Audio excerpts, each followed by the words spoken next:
This is Dick's Sporting Goods Kickoff Week.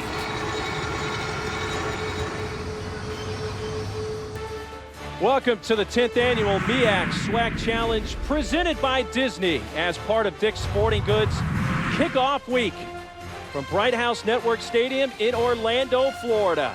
It should be a fun one from the Sunshine State. Moments ago, Alabama A&M first-year head coach James Spady addressed his team.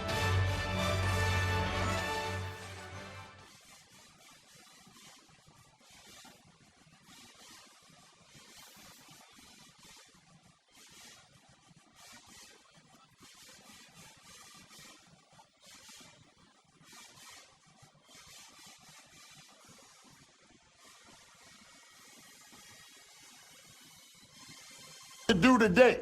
Here's what we're going to do. We're going to leave this locker room, and we're not going to save anything for the swim back, are we? Yes, sir.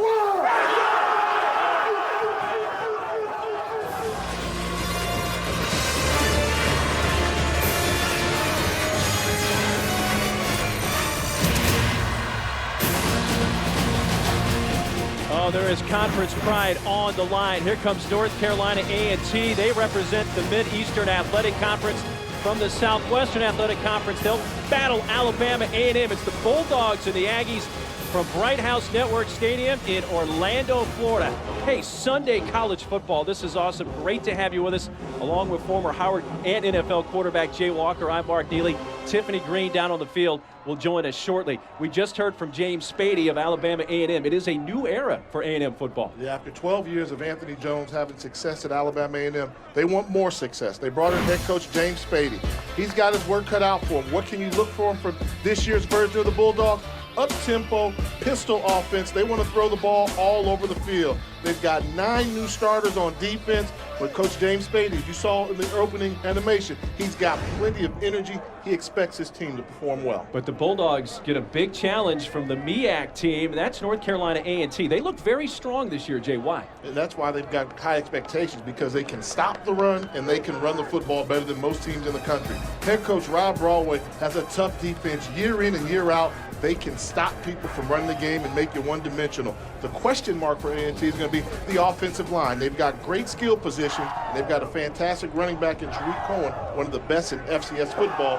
How will the offensive line hold up if A&T is going to have any chance at meeting their preseason expectations? And you see Rod Broadway in his 4th season as the head coach at North Carolina A&T. This is a team, you know, the Aggies were 1-10 the year before Broadway's arrival. He has really turned around this program. He's done a remarkable job, considering when he first took over the program, they only had 29 players receiving scholarship money. They were limited to not having spring football practice, but last year's 7-4 season has everybody having the confidence thinking Aggie pride is back in Greensboro, North Carolina.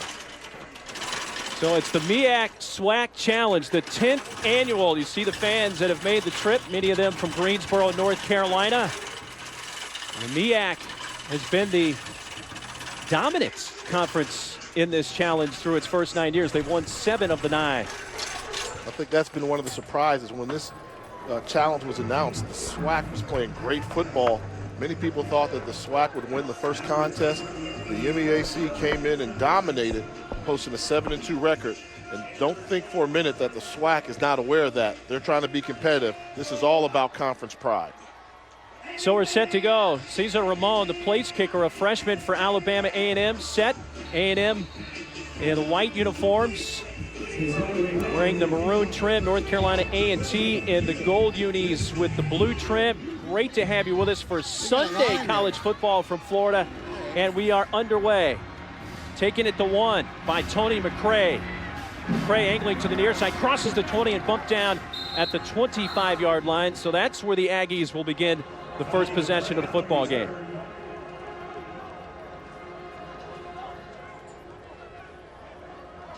Quayshawn Quick, the starting quarterback back for North Carolina A&T. He is an exciting player. Making his 3rd consecutive start on the opening week of the college football season. Prior 2 years, he got it by default because the starter was injured. But now Coach Broadway has a lot of confidence in Quayshawn Quick. They want to see if he can improve on his 50% passing from a season ago. Robinson and Cohen in the backfield. As North Carolina A&T, the MEAC representative, has the first possession of this MEAC SWAC challenge from Orlando. And already a flag has come out. That's not how you start the 2014 campaign. I mean, after a kickoff return, what was the offense thinking about on the sideline? Delay a game penalty.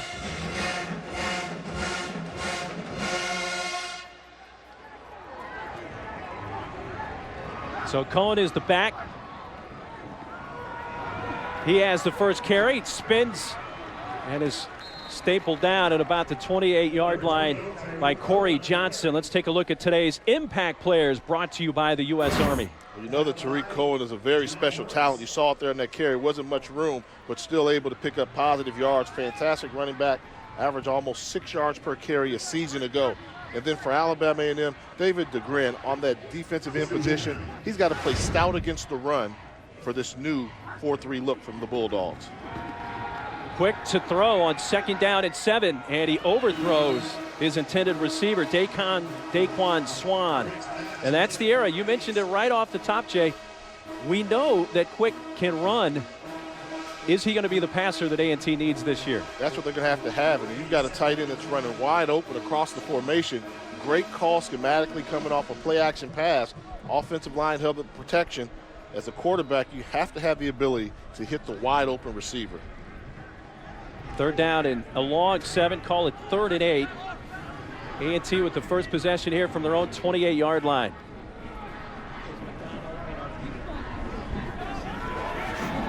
Quick. Has to be quick. Flushed out far side. Now he lets it go towards the sideline and incomplete, looking for Desmond Lawrence. So a quick 3 and out for North Carolina A&T on the first possession of the game. Great start by Alabama A&M. We saw a glimpse of Tariq Cohen, and then the Aggies got away from running the football, trying to open up the offense, trying to establish the passing game early. But so far, Quick not been able to hit the target. Dominic Friscura on to punt for North Carolina A&T. Montarius Smith back at the 30-yard line to receive the punt for Alabama A&M. Friscura, a sophomore from California, low end-over-end punt that bounces at the 45, a short punt that Smith will let roll, and it's going to be down at the 35-yard line, a 37-yard punt for Friscura with no return. Let's say hey to the 3rd member of our broadcast crew, Tiffany Green, and we see a familiar name at quarterback for A&M, don't we? Absolutely. Well, quarterback Jamison Lee spent a lot of time this summer with his position coach, Willie Totten, working on his throwing technique and his footwork. And Totten, you may remember him from college. He was Jerry Rice's quarterback. And Lee told me he just hopes he can glean as much information as he can from him. He also says Totten is stern like a father, and to that, he agreed. And Totten says, look, when you played the position and you had success, you just want to see your guys do well. So his advice to Lee this season is you don't have to win the game, just don't lose it because you're not out there on your own. Back up to you. Tiffany, thanks very much. We look forward to checking in with you throughout the afternoon. A carry there for Brandon Eldemeyer for a gain of 1 after a tackle by Malik Hampton-Prelo. And what's new, what James Spady has brought, of course, he was an assistant at Nevada under Chris Alt, who was the creator of the pistol offense, and he brings that pistol offense to A&M. What you'll see is the running back, Eldemeyer, directly behind the quarterback. That's what kind of confuses the defense. Where's the strength of the formation? And a high pass over the hands of Odarius Williams.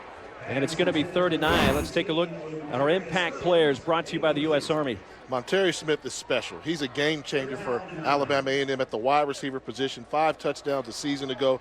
He has that big play potential. And Devontae Grant from North Carolina A&T, outside linebacker, 102 tackles a season ago, preseason all-conference. He flat out is a playmaker on the defensive side of the ball. So 3rd and long for Alabama A&M, and on 3rd and 9, a flag does come out. Lee running up to the 41-yard line, 4 yards shy of the first down, where he's tackled by Denzel Jones. This is a SWAC officiating crew, our referee, Anthony Johnson. Holding. Offense number 74. Penalties declined. 4th down. Left tackle Winston Hunt called for the hold. Penalty refused, and both teams a 3 and out on their first possession. Sure, there's a few nerves out there. First game of the year, Jay. It is, and it's first game of the year. You're finally getting game repetition, game speed. The defensive lineman going against you is not going at Hollywood mode. He's going all out trying to get to the quarterback. In that case there, Winston Hunt called for the hold. Nick Carden, the punter, the lefty, boots it away, and that ball is loose. And A&M says they have it, and they do. Well, Chris Garden came up to receive that punt, and the defender and the ball got there about the same time. Tevin McKenzie, who's a wide receiver playing special teams, delivered this hit after Garden unable to field it cleanly. And he made the recovery of the fumble, and Chris Garden broke the cardinal rule number 1. You never want to catch a punt or a kickoff running full speed because the ball can sail on you. In that case there, the ball hit him in the shoulder pads a little bit higher than he expected. He couldn't stop. And a huge opportunity for Alabama A&M to take advantage of the turnover. So the first mistake committed by North Carolina A&T, and Alabama A&M begins at the 27-yard line of A&T, and a completed pass. Montarius Smith. He fumbled. And he lost the football, and it looks like A&T may get it back, and they do. So back-to-back turnovers. Donald Maddox knocked it away from Smith, and it looked like Landis Schaffner was the one who recovered it for North Carolina A&T. A little sloppy, some nerves, back-to-back turnovers. The fumble by Smith, and A&T will have it when we come back.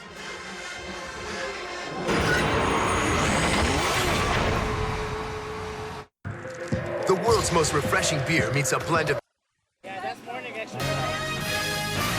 The 2014 MEAC SWAC Challenge is presented by the Walt Disney World Resort.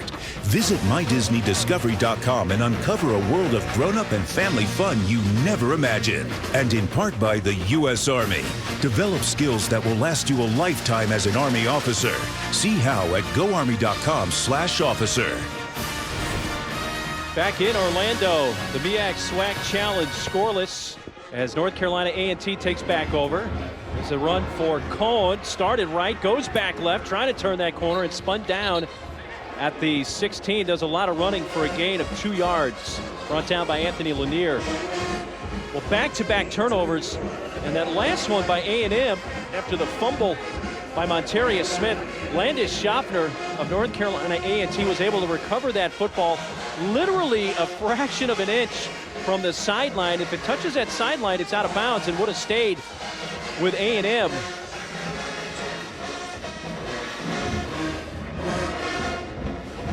Here's Quick. Delivers high, but it's caught by Darren Bullock. And he's down at the 24, brought down there by Justin Lucas. Let's take a look, Jay.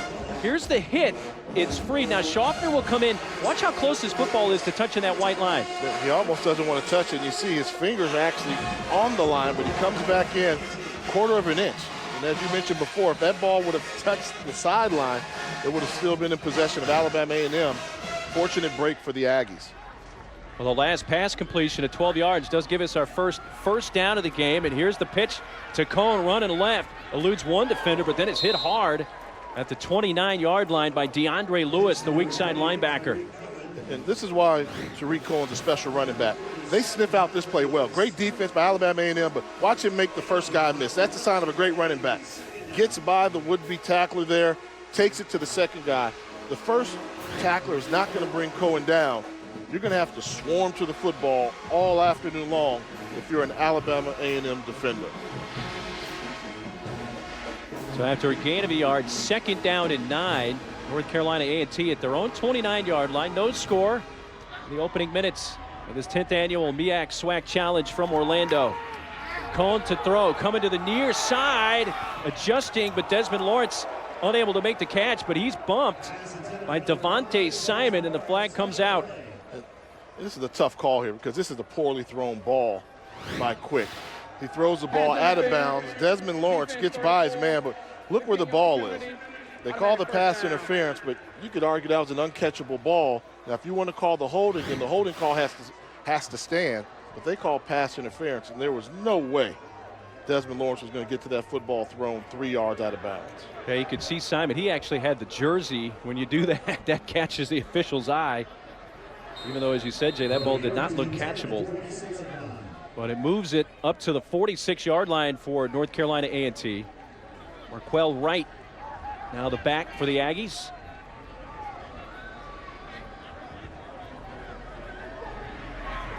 Great recognition. He sees the corner blitz coming from the top of the screen.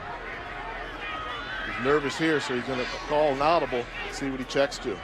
Alabama A&M is not getting out of the corner blitz. It's the playoff just in time, running straight ahead right near midfield up to the 49 for a gain of 4.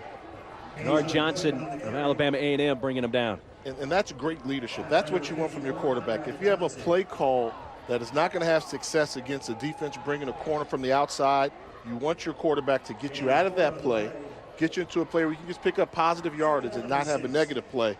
Great mental decision by Quayshawn Quick. Yeah, one of the options, Jay, is Quick can just keep it himself. Keep it himself, run up the middle, pick up 4 yards. No offensive coordinator complains about positive yardage.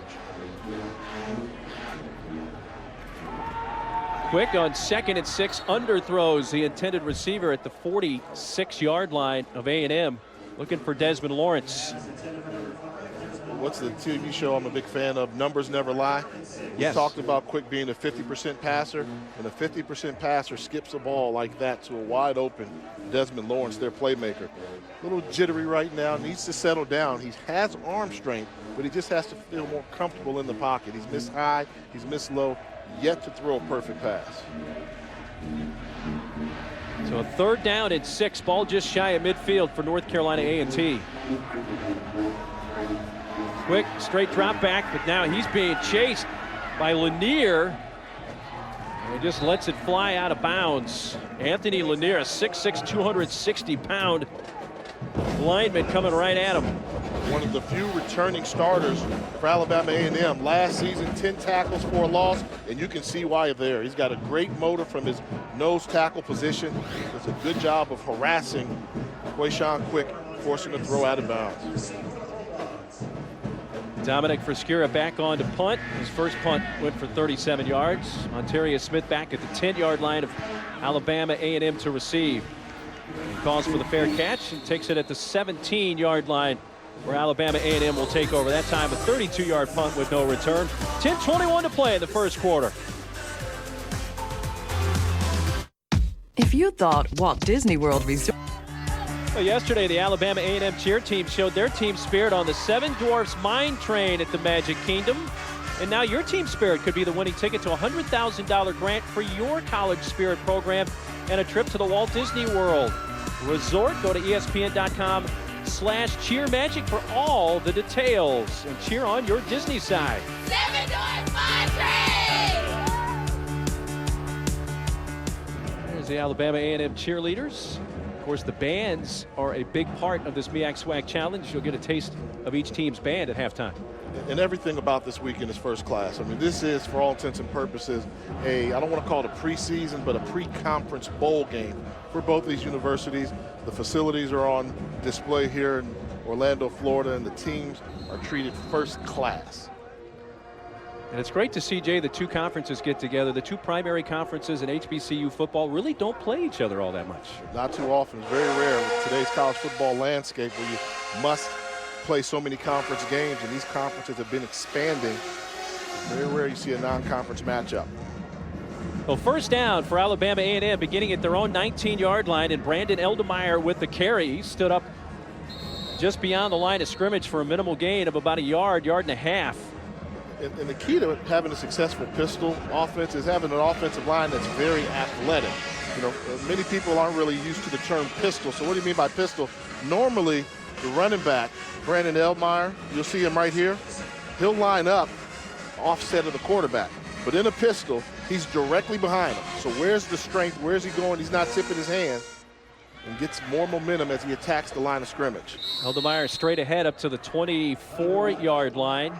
And when we chatted with the head coach, James Spady of Alabama A&M, we asked him about the offensive line and also the offensive coordinator, Phil Dorn. They said, hey, putting the O-line together for us has been very difficult. It is a concern for us right now. When you come in with a new coaching staff, you have to analyze your talent. And I think one of the things he did not like when he analyzed the talent he had was the strength of the offensive line. Thinks they need to become more athletic, more nimble. On 3rd and 7, Eldermeyer goes in motion, splits up wide to the right side. Lee now on the run, takes off, and he's going to have the first down easily and runs out of bounds up around the 34, 35-yard line. Jamison Lee, the senior from Honolulu, Hawaii, with a 13-yard run and a first down pickup. Yeah, Jamison Lee picks up the first down, but look at number 9 running right down the seam. Tevin McKenzie, as a quarterback, you want to take that throw. That was a missed opportunity for a touchdown pass by Jamison Lee. 9 minutes to go, first quarter, scoreless in this MEAC SWAC Challenge from Orlando. Handed off to Eldermeyer. Goes off right tackle up to the 38-yard line. Picks up 2 yards. And the team having difficulty running the football against A&T, not unheard of. This is the team that led the nation in rushing yards allowed per game. How many yards did they give up last year per game, Mark? They were tops in the FCS. Very good against the run defense. Only allowed 90 yards rushing a game. 90. That's what your star running back, your star quarterback, everybody including that equation. They did a fantastic job of stopping the run a year ago. Eldermeyer bumped into his own man and is knocked down at the 39-yard line. Another minimal gain. It's going to set up 3rd and about 6. And Eldermeyer is a running back that averaged 7.5 yards per carry a season ago. If he can just average half of that today, that would be considered a successful running attack against the Aggies. Make it a 3rd down and 7. 3 receivers there at the bottom of your screen, and Jamison rolling in that direction, has him wide open, and the catch by Odarius Williams down at the 25. If he hits him in stride, though, Jay, he's gone. Yeah, it was a 3-level throw here. He's got him outside, busted coverage. And we talk about the accuracy. You're going to see him just do the clear-out route. Cornerback peeking in the backfield. Saw the receiver running the out pattern.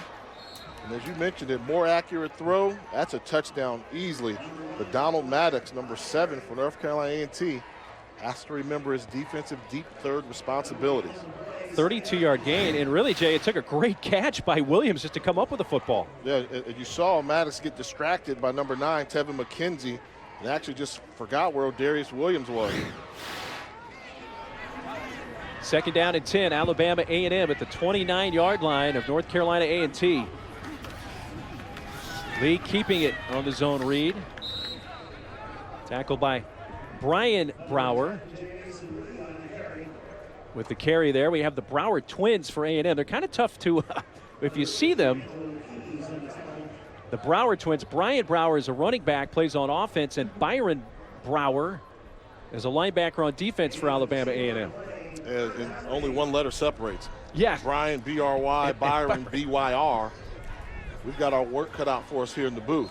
That's Brian Brower, number 31, the power back. Now in the game on 3rd down and 8. Lee goes towards the end zone. A jump ball there, deflected, incomplete, and the flag. Well, Montarius Smith went up for it. He got a hand on the football. And Donald Maddox, number 7, who was involved in a big play earlier on this drive for Alabama A&M, going to be called for the pass interference. Defense number 7, 15-yard penalty, first down. Smith did a great job on the wheel route, getting behind the defender and coming back for the football, which is what you want to do. Good job. You're going to see Smith. He's going to line up here in the slot. He's just going to do a little rub route, and it becomes a foot race. And he does a good job of getting by the defender. Little rub, get there, inside, turn on the jets. Goes up, make a play, force the official to throw the flag. Montarius Smith with about a 4-inch height advantage there over Maddox as well, using that. Here's Brower with the carry. That's Brian Brower. Brian, 5'10", 200-pound, 210-pound freshman. He's from Millbrook, Alabama. He and his brother went to Stanhope Elmore High School. And what you have to do against North Carolina A&T is once you get the pass downfield, don't say now it's time to establish run. Keep throwing the football until they soften up the 7 defenders in the box. Brower broke 1 tackle before he's brought down at the 10-yard line.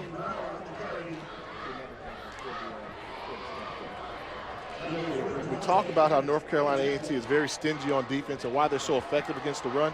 They just put more bodies in the box that you can get. I mean, take a look here. You see 1, 2, 3, 4, 5, 6, 7, and then he's going to come down sometime to be an 8th guy in the pre-snap read.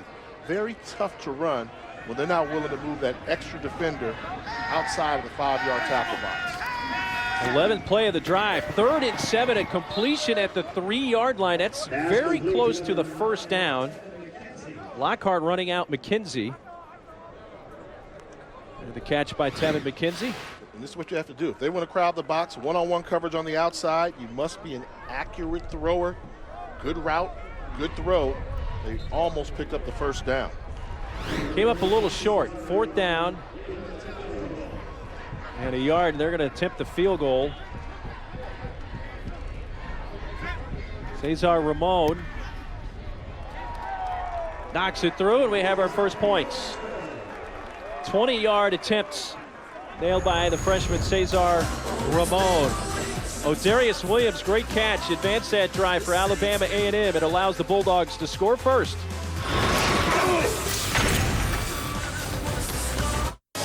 Start your league at ESPN.com/fantasyfootball today. Let's do this together. I am the trusty co-pilot, the translator who interprets the road. I am the permission to take the scenic route and the guide that gets you there safely. I'm not just any tire. I am a Yokohama. During the summer joyride, buy 4 select Yokohama tires and get a $60 Visa prepaid card. Offer valid through August 31st. See participating dealers for details or visit yokohamatire.com. Spider-Man 2. We have. I am the trusty co-pilot. Sports media director at Disney World, among others, there as part of that MEAC SWAC challenge discussion group. So much more goes on here, Jay, besides football. Yeah, and I want to take a personal point of privilege to thank Jay Harris. I mean, all 10 years he's been a part of the MEAC SWAC challenge with the symposium, always lent his time, does a fantastic job. And he tried the onside kick. Ramon didn't get a lot of it, though. The flag comes out. Seen a little bit of everything here so far, somehow in 10 minutes of this football game.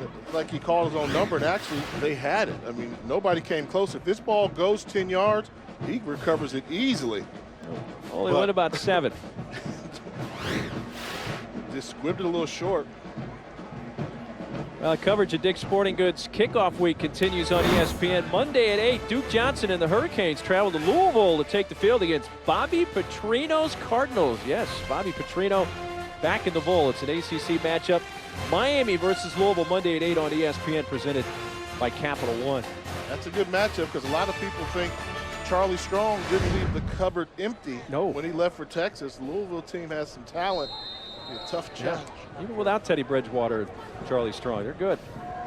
Well, interesting calls. Now A&T takes over with great starting field position at the 37-yard line of Alabama A&M, and they reverse it. This is Desmond Lawrence going left. He has a blocker, cuts it back, but a nice tackle at the ankles by Danny Johnson to prevent further yardage, but that still goes for 11. You know, when you talk to A&T, they say they've got a special lineman in Brandon Parker, number 70 in goal. You're going to see him show the mobility. He's 6 feet 7 inches tall, but watch him come around and become the lead blocker. Already out the frame there, but at 6'7", he weighs 280 pounds, just a freshman. They think he can become an NFL caliber lineman.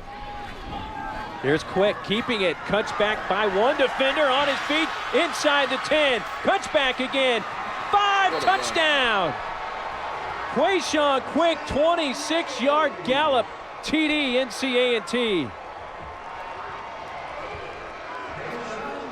He's not throwing the football particularly well, but he is doing a great job running the football.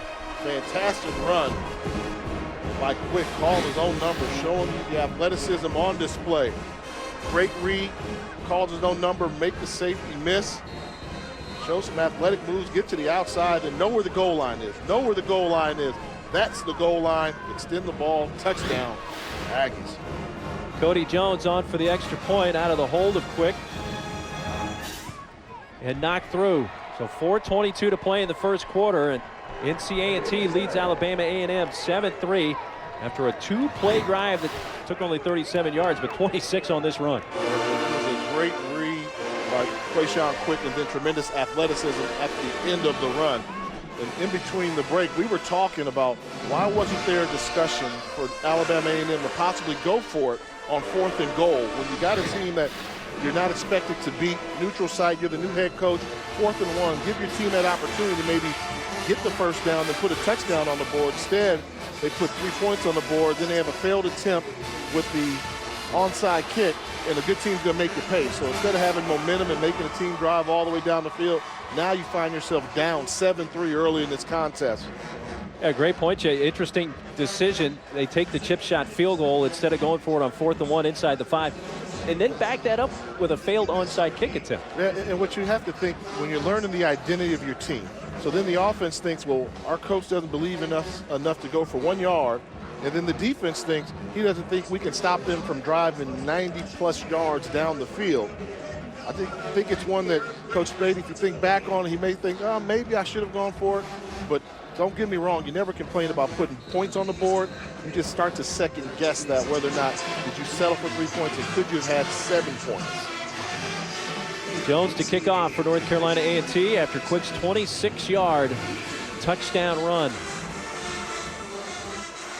Accepted at the 5 by Montarius Smith. Hits the 20, 25, puts his head down and tumbles forward to the 28. So back out comes the Alabama A&M offense.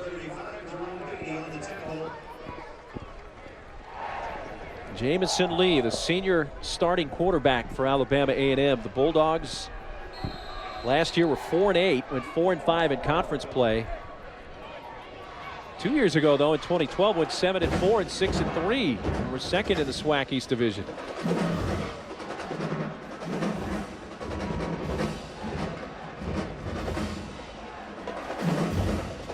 Hand it off.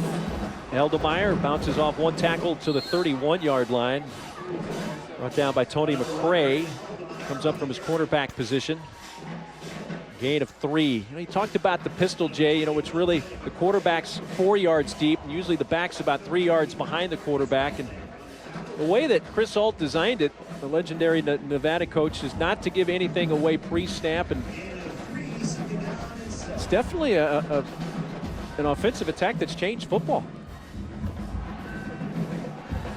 Here's the pass. He dumps it off. The reception by Robertson. Elias Robertson.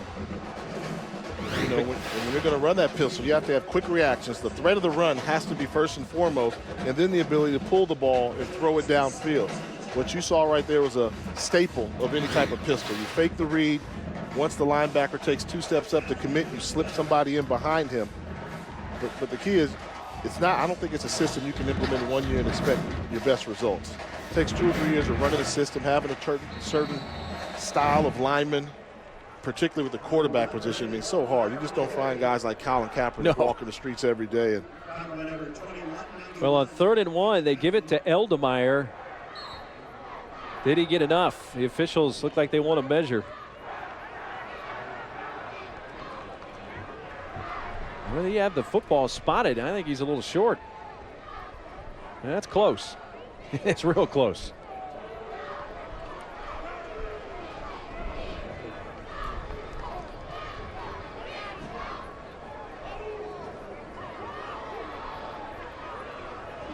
And Eldemeyer got just enough, literally by the nose of the football, to give Alabama A&M the first down.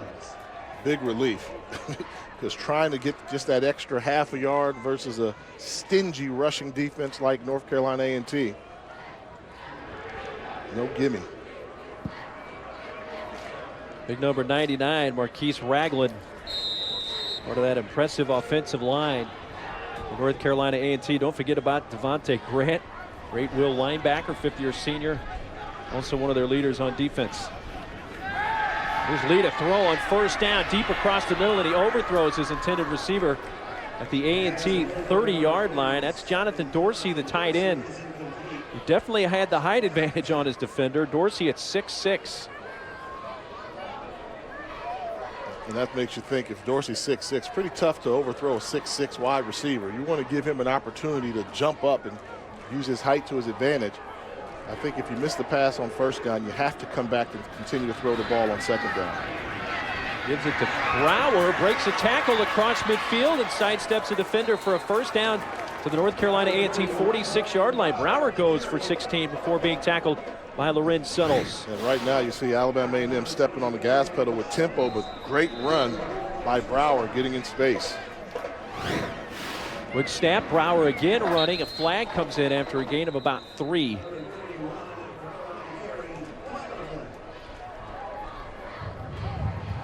Holding. Number 70 of the offense. 10-yard penalty. First down. Center Devin Dobbins, redshirt freshman from Oklahoma City, called for the hold.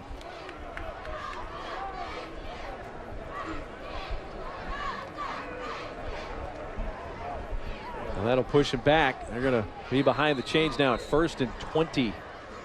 Back at their own 44-yard line. In motion goes Robertson. He handing it off, and Brower again breaks free to the 45-yard line.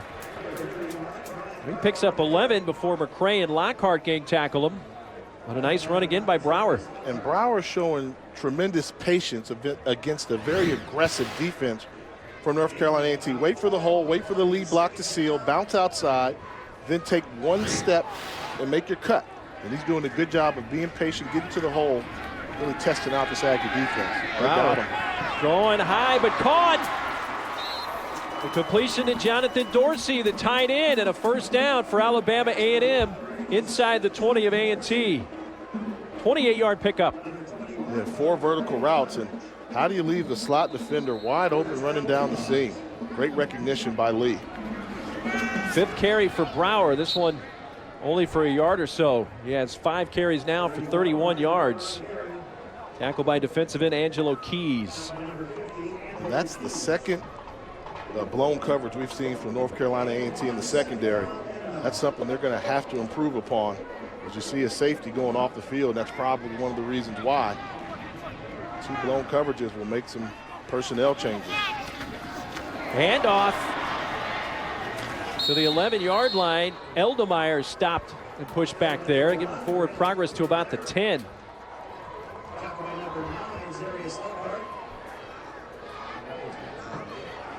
It's going to set up a 3rd and about 3. And remember the holding penalty, they were 1st and 20 a few plays ago. It's one of the situations where you might want to look for Dorsey again if you get the opportunity. Dorsey has proven to be a mismatch coming from the tight end / slot position, and you can tell how important this down is. Coach Beatty wants to talk about it. A&M. First charge timeout of the half.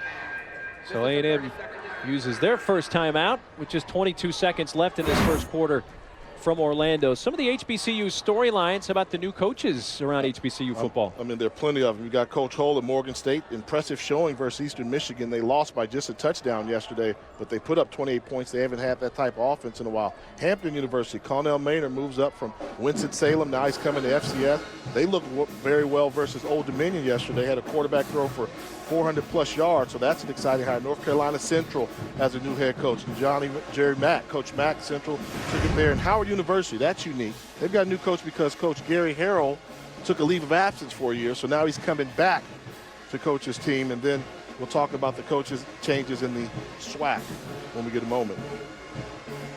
Rod Broadway, who's the head coach for North Carolina A&T, coached in the SWAC at Grambling State not long ago, 2007 through 2010. 3rd and 3, big play for Alabama A&M, and rolling out, Jamison Lee to the end zone, open, incomplete. Well, the receiver Smith was there, but then he had to try to adjust towards the sideline, and Lee's just been off target a number of times and missed a chance for 6 there. Yeah, just get in the back of the end zone. You have to make this throw wide open. Smith, your go-to wide receiver. You see him here. He wins that battle. All you have to do is just make a nice, easy throw to him. But going back to numbers never lie, Jamison Lee, 46% passer a season ago. That was a 46% throw. Cesar Ramon kicked a 20-yarder earlier, and this one, a 27-yard attempt, is up and good to make it a 1-point game. So Alabama A&M has settled for a couple of field goals from freshman Cesar Ramon. And it's 7-6 with 16 seconds left in the first quarter. Well, coverage of the FIBA Basketball World Cup begins today on ESPN. Team USA takes the court against Turkey in a preliminary round game. USA versus Turkey today at 3:30 on ESPN. Games also available live on Watch ESPN. The last drive, 12 plays, they went 78 yards, A&M. In the previous drive, they went 13 plays, 62 yards, got inside the 5 and settled for a field goal. So just 2 field goals for Alabama A&M on a couple of long drives, Jay. And they're keeping it within field goal range. Yeah. So they've gotten back to within field goal range. But they've shown offensively some creativity in order to really cause confusion in the secondary for North Carolina A&T. They've not been able to run the football with that much success, but they've had receivers open in the passing game with more accurate throws. They're showing some big play capability. Cesar Diaz-Ramon, who does the kicking to the 5. Tony McCray, 20, to the sideline, 25, 30, has a blocker, 35, cuts back and may go!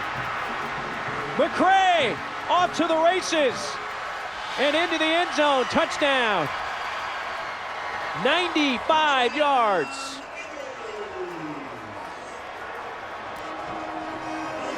So much for being within field goal range.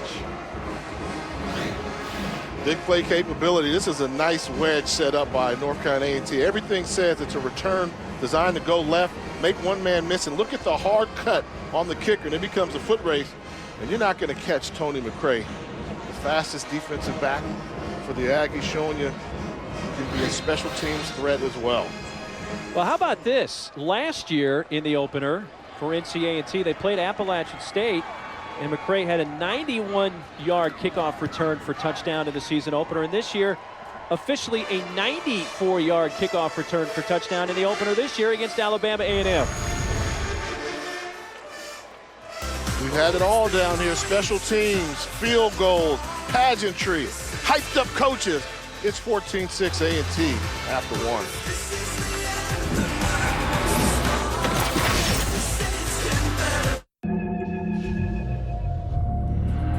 Pennzoil has reimagined a motor oil made from natural gas. Proven to keep pistons cleaner than... Well, Tony McCray is also one of the starting cornerbacks on defense for North Carolina A&T. Returns kicks and just returned one, 95 yards for a touchdown. 14-6 NC A&T as we begin the second quarter from this 10th annual MEAC SWAC Challenge in Orlando. Right now, Alabama A&M, Jay, is trading field goals for touchdowns. Can't really win that way. No, when you've got a team that's as talented as North Carolina A&T, you're trying to pull off an upset. Sooner or later, you have to cross the goal line with the football. North Carolina A&T has done a good job of a bend but don't break defensive philosophy. Cody Jones kickoff for NC A&T. Taken it to 12 by Montarius Smith. Spun around at the 25 and met there.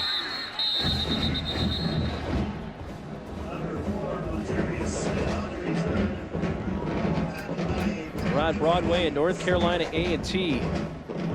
Now in their 91st season of football, began back in 1924, a program that's won 6 MEAC championships, the last one back in 2003. Is this the year they win one again? But look at the other division in the MEAC, pretty solid. I mean, still Bethune-Cookman's still in the conference. South Carolina State's still in the conference. But anytime you have a chance to have a good defense, you have an opportunity to win a championship. We have a new quarterback in there for A&M. It's Brandon Wells, a redshirt sophomore. He hands it off to Eldemeyer. Gains just a yard. So interesting decision here. Jamison Lee, we saw really not on target in the passing game, and they go now to Brandon Wells to give him a shot. Brandon Wells had more experience last season, but you see there, the number that sticks out to me, 44% passer on the year, 4 touchdowns, 8 interceptions a season ago, but this was by design. We knew at some point we would see Brandon Wells in this contest. Rolling out, does throw, and complete at midfield. Nice grab by Lorenzo Jackson, a 24-yard pickup. There's a pretty good strike there by Wells. And you see the play call, get him out of the pocket. Shows you he has the ability to run a little bit better than Jamison Lee and delivers a strike for first down completion. Hand off and straight ahead Eldemeyer for minimal gain. So early quick statement by Brandon Wells in his first appearance. But as you said, Jay, we were told by James Spady and his staff, hey, we're going to play Wells at some point in this game. You know, he's just trying to figure out, although he likes Jamison Lee won the quarterback competition, but he wants to give Wells an opportunity to see what he can bring to the table. And we've got an offense that's had to settle for a couple field goals, a couple missed throws. Why not see what Wells can do? Yeah, nothing there on that last play for Eldemeyer. With North Carolina A&T, the way they defend the run, if Alabama A&M is going to win this football game, they're going to have some success through the air, aren't they? They have. I think you have to challenge them throwing the football. 4 receivers in the package on 3rd and 11, and now Wells will run, brought down from behind up to the 40. He was tackled from behind by Angelo Keys, which actually pushed him a little closer to the marker. 10-yard run, but he's a yard shy of the first down. It's a little bit too much yardage to pick up running the football unless it opens wide, becomes wide open. Premature decision to leave the pocket, but gives his offense a positive yardage where now you put the coaches in the bind. Do you go for it? We saw earlier they didn't go for it on 4th and 1. Now, no points. They're going to elect to go for it out of the pistol, which can always be a challenge, getting 1 yard when you're a quarterback in shotgun formation. Wells hands it off. Eldemeyer trying to find the line of scrimmage and can't get there. He is hit for a loss of maybe a yard, and Alabama A&M is going to turn it over on downs. Well, it seemed like he was hanging around in the backfield just looking for a place to run forever there, Jay, and just couldn't find a hole. And they just got beat on the line of scrimmage. I mean, North Carolina A&T controlled the line of scrimmage with defensive end Marcus Ragland and Angelo Keys. And talk about hard-hitting defense. Harry Carson, there are other legends that are here. When we come back, Tiffany Green will tell us about some of the legends that are with us here in Orlando. Oh, hello there. I'm Uma. I'm Gary. Let's make some free calls. Ooh. Oh. Am I doing it right? Oh, yeah. Crystal clear nationwide calling for free. Uma, the smartphone for your home.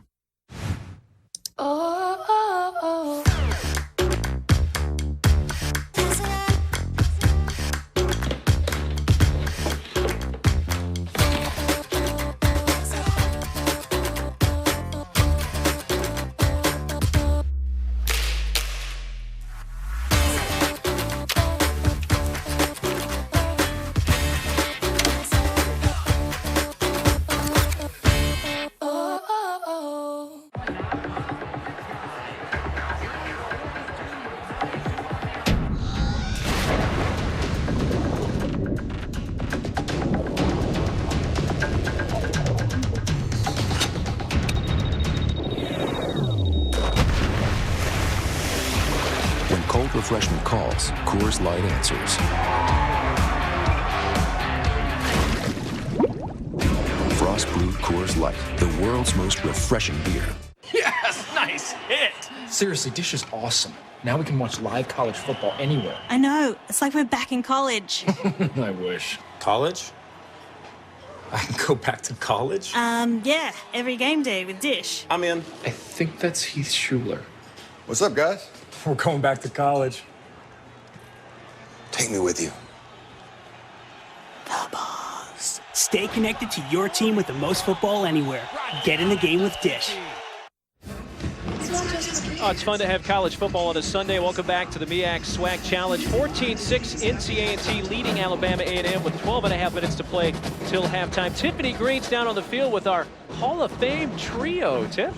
Absolutely. I'm standing with football royalty right here. And John Stallworth, you won 4 Super Bowls with the Pittsburgh Steelers, but before that, you were an Alabama A&M Bulldog. What does this mean to you, and how does this rank among the awards you've received? Well, it's a great award, first of all. Just being in this atmosphere, I think it's good for our university, good for our players, the exposure that we get, heightens the what's going on with our program, help us to recruit a little bit better. we did not play anything near this magnitude when I was at Alabama A&M. Our big game was played between maybe 40 or 50,000 folks, but not national television. Standing next to you is Harry Carson of South Carolina State. You played all your years with the Giants. Just in terms of what you've seen college football and especially HBCU football, what's been the difference from when you played to now? I don't think there's a whole lot of difference. You know, the game is still the game. And for me, it's nice to come back and watch a game and just be a spectator, but also just be around the band. I mean, band has to be incorporated as part of the game. So, you know, the game on the field is still what it's been, you know, hard-hitting and exciting. Now, Elvin Bethea, you are a North Carolina A&T Aggie alum. Your team is up 14-6. How would you assess the way they've played? So far, they've played well. Well, there's another play. I think they're going for a touchdown as we speak. Yes, we are. So look at there. You can take Mark and Jay's job calling the game. Congratulations to you all, and thank you so much for your time. Back up to you. Elvin could have said 59-yard touchdown run for Q. Quayshawn Quick, his second TD run of the game. I thought right in the middle of that run, I thought Elvin Bethea was going to say, and we got Aggie pride right now. They love the Aggie pride, but great decision by Quick. You know, although we've talked about some of the missed throws, he's been sharp mentally in commanding the running game, which is what you must do in today's college football landscape. The ability to decide when to keep the ball, when to hand it off. He was rewarded with a long touchdown scamper. Cody Jones with the extra point. Quick now 3 rushes for 89 yards and 2 touchdowns. Our thanks to the Hall of Fame trio, Harry, John, and Elvin. Q on the run again. 21-6 A&T.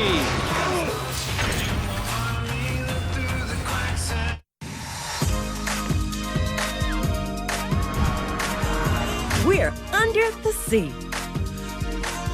Over the speed limit. Striking out. And settling down for some me time. Find out where in the world we spent our vacation by visiting MyDisneyDiscovery.com.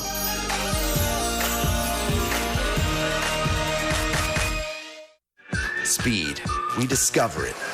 Risk it. Bust it. Lace up and gun it. The quicker, the gutsier. Reebok Z Quick to hug every turn and let loose. Reebok Z Jet to blast you forward. Are you following? If not, catch up. We dare you.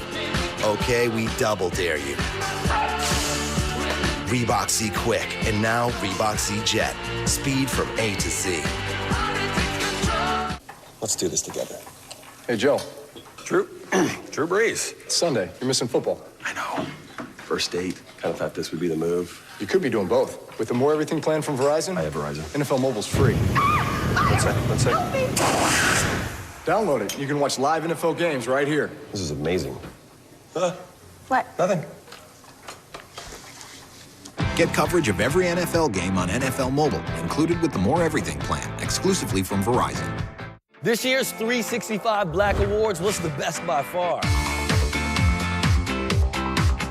Tika Sumter and Terrence J, the hosts, were phenomenal. The performances were off the charts. Kim, K-E-M. He was the bomb. Tank, Lettucey.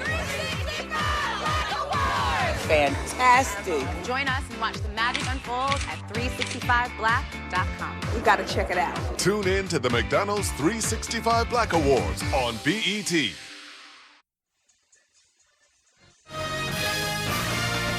The 2014 MEAC SWAC Challenge is brought to you by Verizon.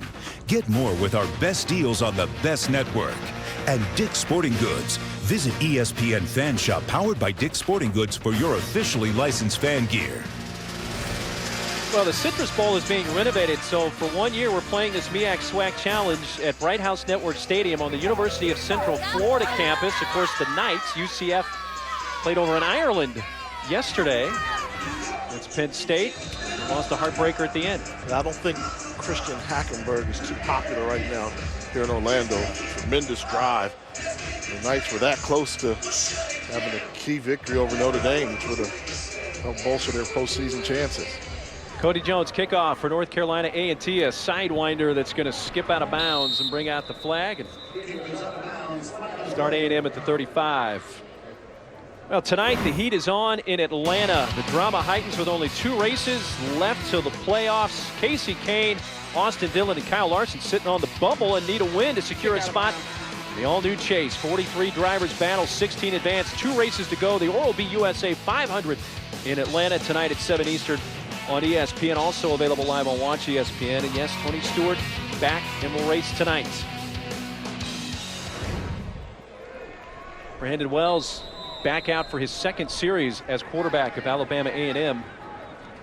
Look what North Carolina A&T has done, Jay. They've really taken advantage of some miscues from Alabama A&M. That's off the hands of McKenzie, but he was bumped in the back by Marin Suttles.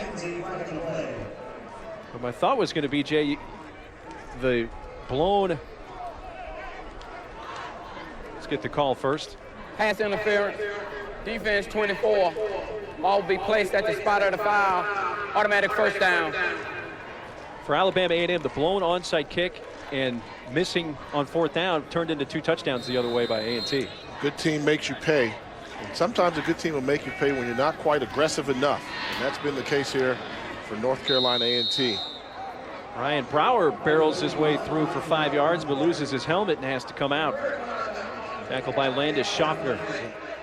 What I'm noticing about Alabama A&M now with Wells seems like more of a threat in this pistol. There seems to be a little pep in the step, and I believe he's more of a threat to run the ball, doesn't go down as easily, where he could be trying to make some traction in this quarterback battle.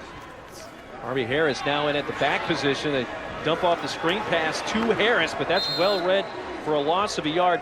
Devontae Grant, great defensive player. In fact, he's a MEAC Defensive Player of the Year candidate. This is a quality linebacker. And all you want him to do is just sniff out the play. You're going to see him come up, slip underneath the lineman trying to make the tackle, and once he gets to the running back, play over. Grant has led NCAA in tackles each of the last 3 years. Off the hand of Smith, trying an acrobatic catch with one hand. That was a heck of a play by Devontae Grant. I mean, he single-handedly destroyed that screenplay. I mean, they had great timing everywhere. They had a lead blocker out in front. Could have been a big play instead. Negative yardage play. That's why he's such a special impact player for the Aggies. 5th-year senior making his 34th consecutive start as Alabama A&M to punt. Nick Carden punting.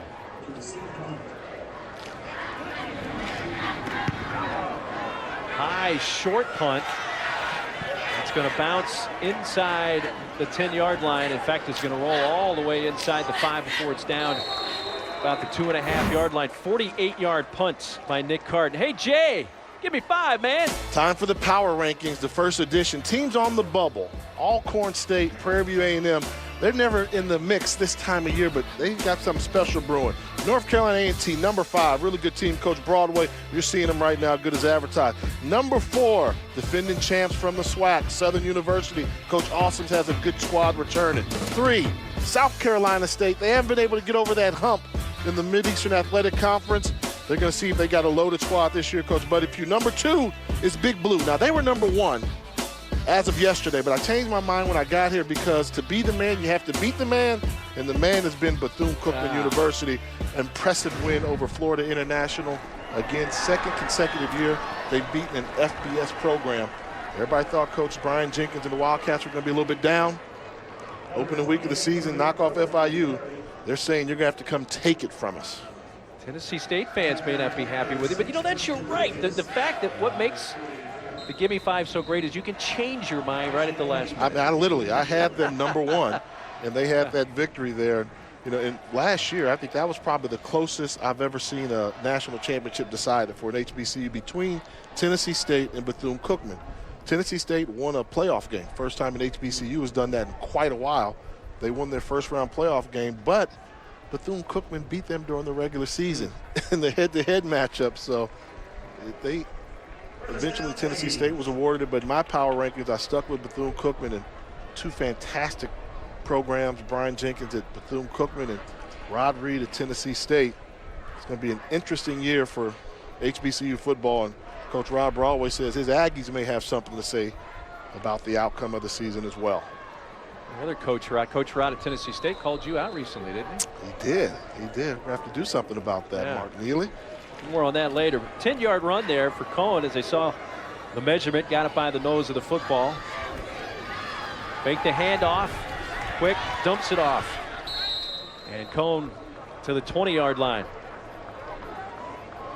That's Anthony McMinn, the fullback, getting his first catch of the game. And one of the things that makes North Carolina A&T unique with Coach Broadway is offensive coordinator Ricky Bustle. Broadway demands a lot. He says, I want an offensive coordinator that's going to do exactly what I need them to do. And what he needs them to do is allow the defense to win the championship and the offense to make plays when called upon. And he started to develop that trust where this is the first time I've ever seen a Rob Broadway coach team where in our meetings he said, we've got explosive playmakers. Like Tariq Cohn. Gone. 80 yards. And A&T continues to gash Alabama A&M with the big play. They were excited about their skill positions, which is something that I haven't heard Coach Broadway say in a while. And you're going to see Cohen. Look at that crease up the middle. Great job by Charles Coe, number 77, the tackle. Also, number 61, Josh Maddox, the freshman right guard. And you give a great runner like Cohen that much daylight, he's going to smell out the end zone and take it to pay dirt. 3 plays, 97 yards, much of that coming from Tariq Cohen, finishing it off with an 80-yard touchdown run. How nice would it be to run like that, Jay? Woo! 28-6.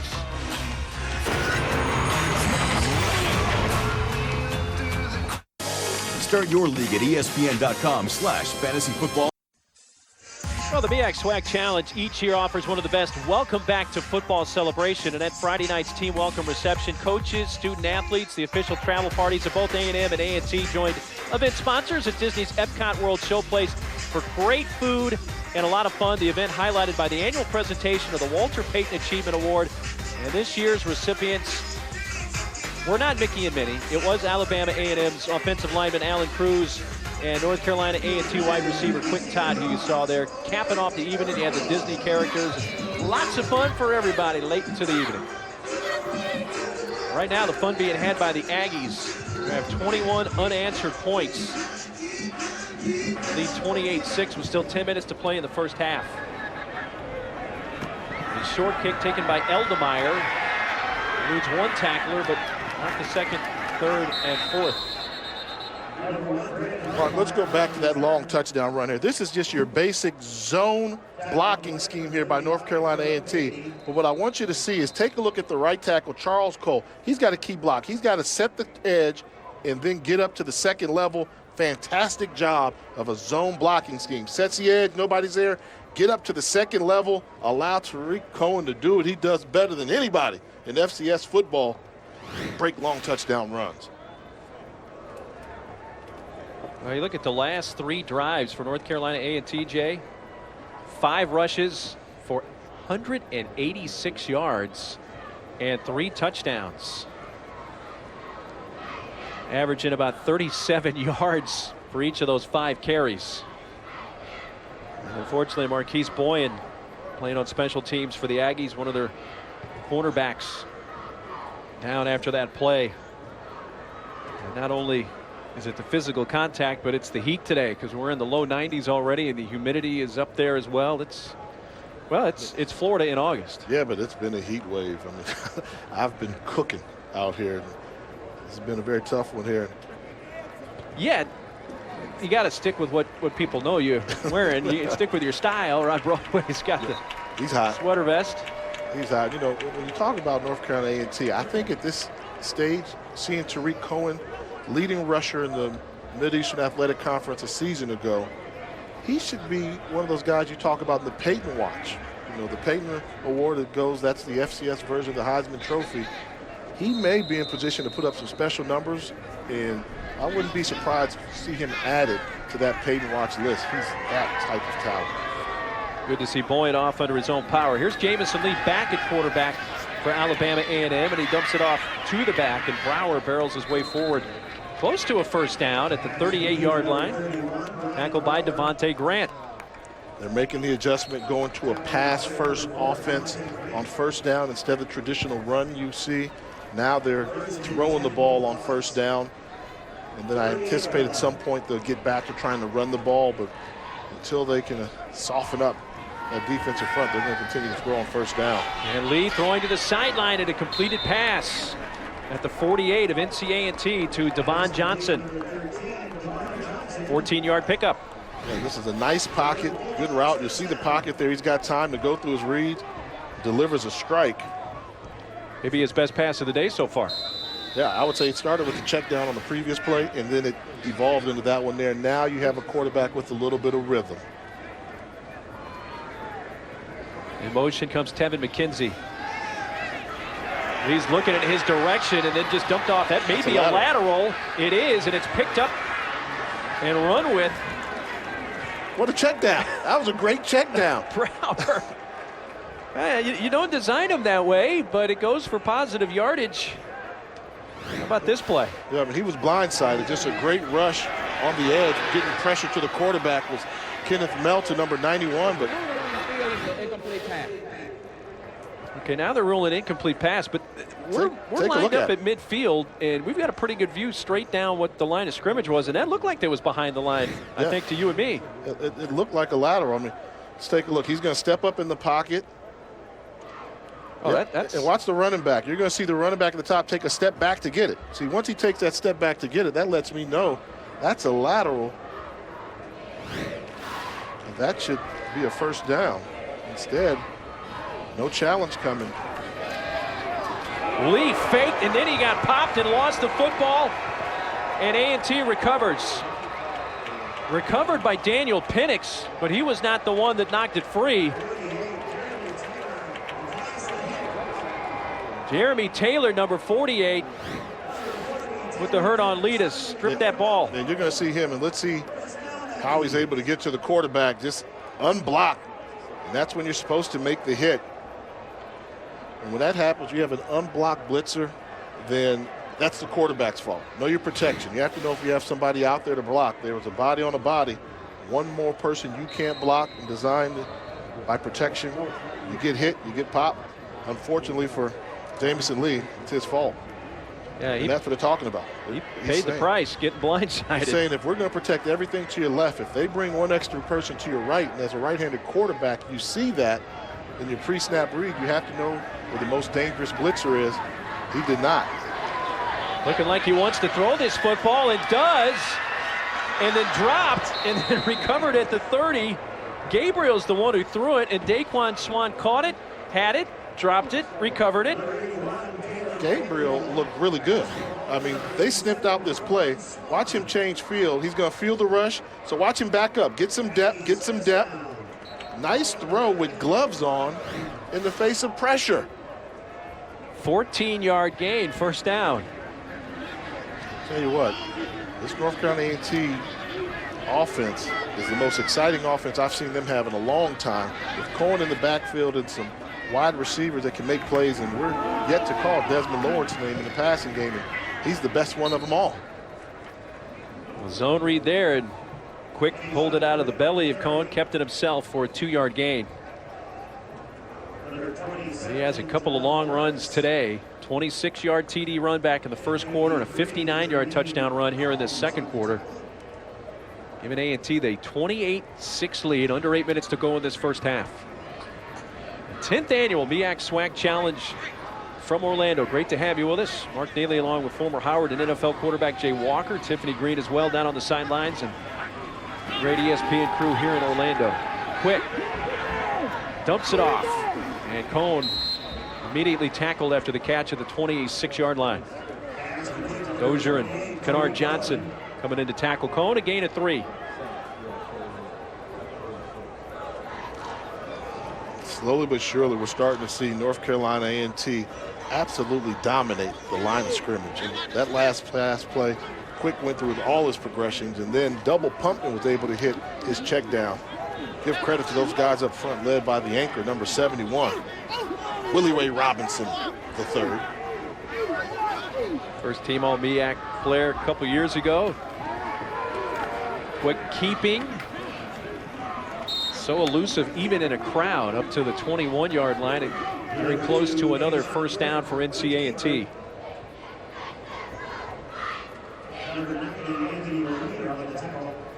Quick, who started games as a freshman and a sophomore, but mostly a backup last year to Lewis Kindle. Back in the starting role this year. And last year had one of the signature wins for the program last year when they went on the road and defeated Appalachian State to start off the season. Huge victory for the program.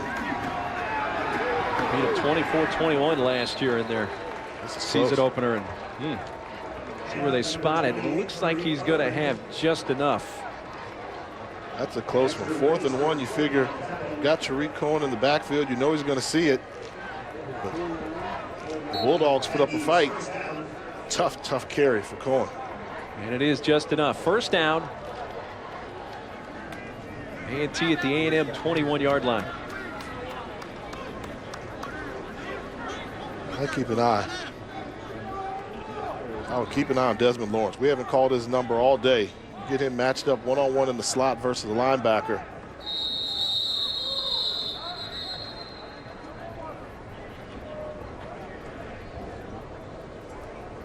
Play clock was at 3, so that's not the issue. The ruling on the field is a first down. The previous play is under review.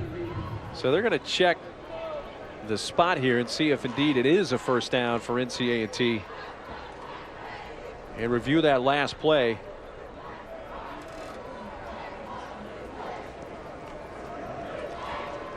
Let's take a look ourselves here. I mean, it was a tough yard to get. They really had Cohen bottled up. He's going to run into his own blocker, then bounce to the outside, form tackle. If he needed to gain a yard, he was lucky if he got just an inch over that. Well, he took the handoff 5 yards basically behind the line of scrimmage, and as far as he got is where he landed. Yeah. No question about it, where that ball comes to rest. Look at that form tackle by number 20, Dexter Reese, the freshman out of Roanoke, Alabama. That's how you play that fill corner. If you're responsible for the edge, you have to seal it. He comes in and he makes a textbook drop, gets his legs under him. Yeah, that very favorable spot. After further review, the ruling on the field stands. First down, A&T. So, and that's a case where I think, although the spot was close, not enough to overturn what the original call was on the field. So A&T keeping possession, first down at the 21. Still have Lawrence in that slot up near the top of your screen. With the middle of the field wide open. If he can slip behind the linebackers, that's a touchdown. Quick hands it off, and not much there.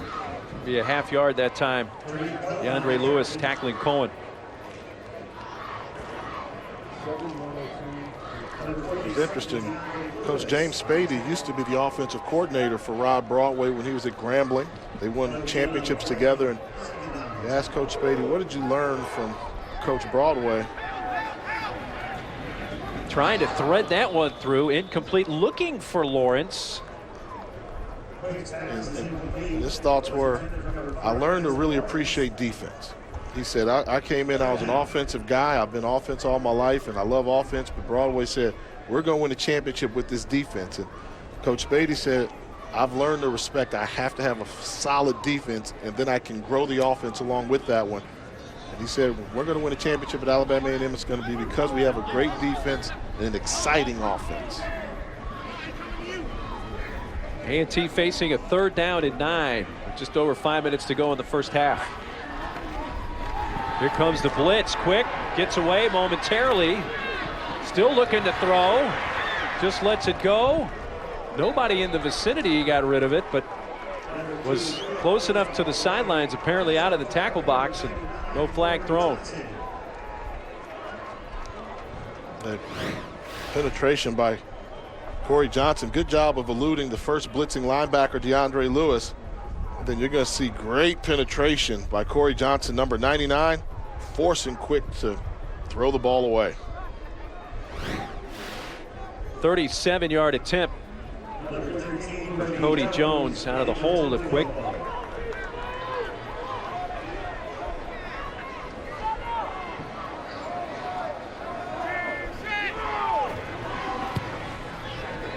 On its way with the distance. It sneaks it in inside that left upright. First field goal of the day for Jones, adding to the lead. 31-6 A&T. Oh, hello there. A Saturday afternoon at Disney's Magic Kingdom theme park.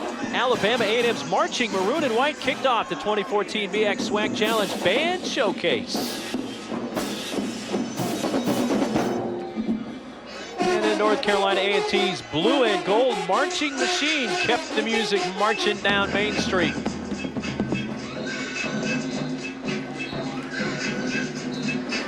We're going to get to see both these bands at halftime today here in Orlando, which is always not just part of the show. It's easy. Big deal. Yeah, don't say it's the show. Big now. deal. You got a football player. No, I didn't say the. Yeah, no, I wasn't going to go that far.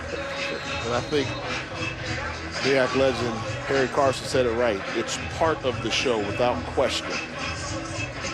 Jose Garcia Camacho this time to kick off for NC-A&T. Ontario Smith from the 10. Big hit. Right ahead of where Smith was returning that. He advances to the 26-yard line. Coming up on the college football halftime report, Robert Flores in the studio will recap out of the action from Saturday, yesterday's exciting day of college football. The Battle of the Bands, yes. It's part of our show, and first half stats and highlights of this A&M A&T matchup here in Orlando in the MEAC SWAC Challenge.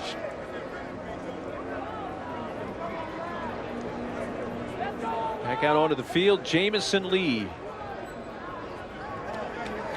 Well, 4:41 left. I would think, Jay, here's a key drive for Alabama A&M. They need to do something offensively, at least to keep the A&T offense off the field.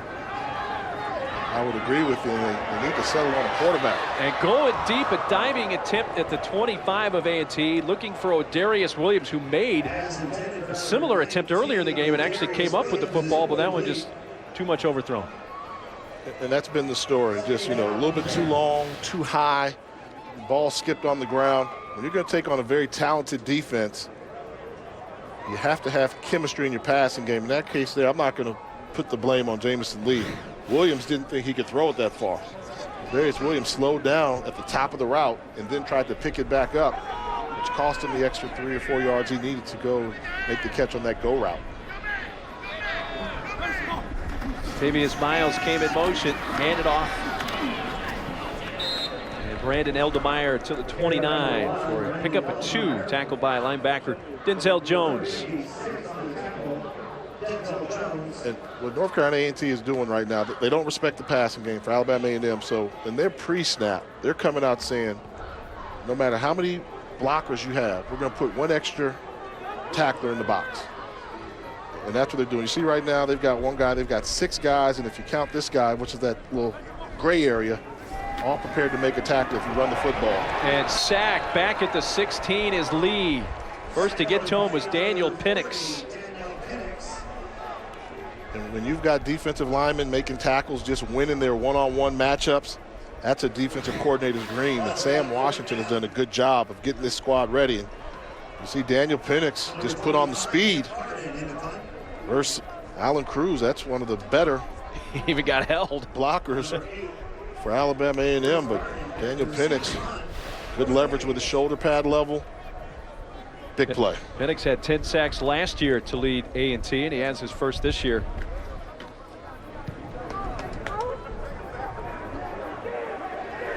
Number 41, Garden. He's losing ground.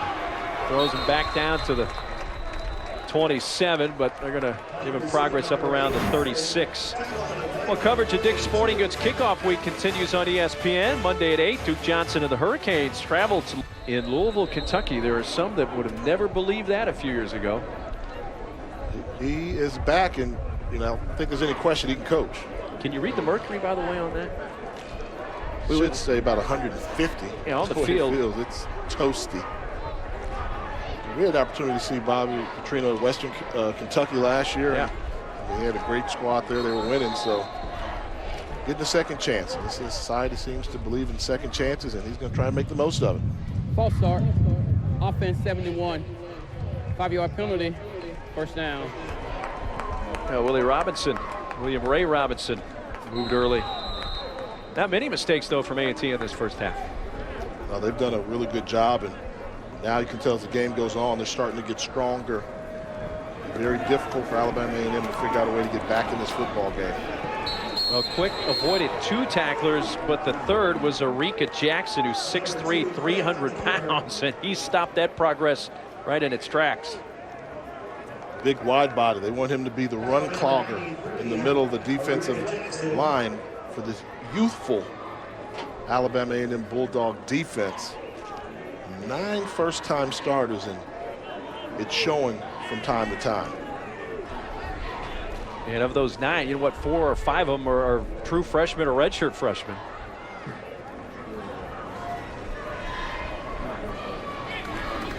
Quick to throw on second down at 14. Has a man and a completed pass to Kevin Francis, and a first down for the Aggies. 18-yard gain. Quick, as much as he can go, as far as this team will go. I mean, you're going to see good recognition by Quick. The second level throw, Desmond Lawrence on the clear out. Simple 15-yard out by Francis.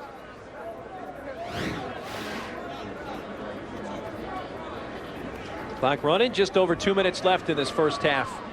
From Orlando on the MEAC SWAC Challenge presented by Disney. Quick with a quick strike at the 41-yard line of A&M is Denzel Keys, who's also on the NCAA basketball team.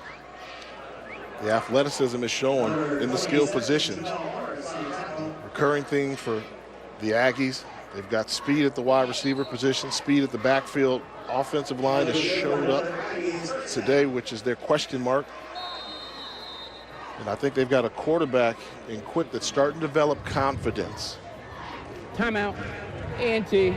First charge timeout of the half. This is the 30-second timeout. Oh, timeout for A&T with 1:27 left. Let's take a peek at some of our HBCU storylines. You mentioned earlier about all the coaching changes.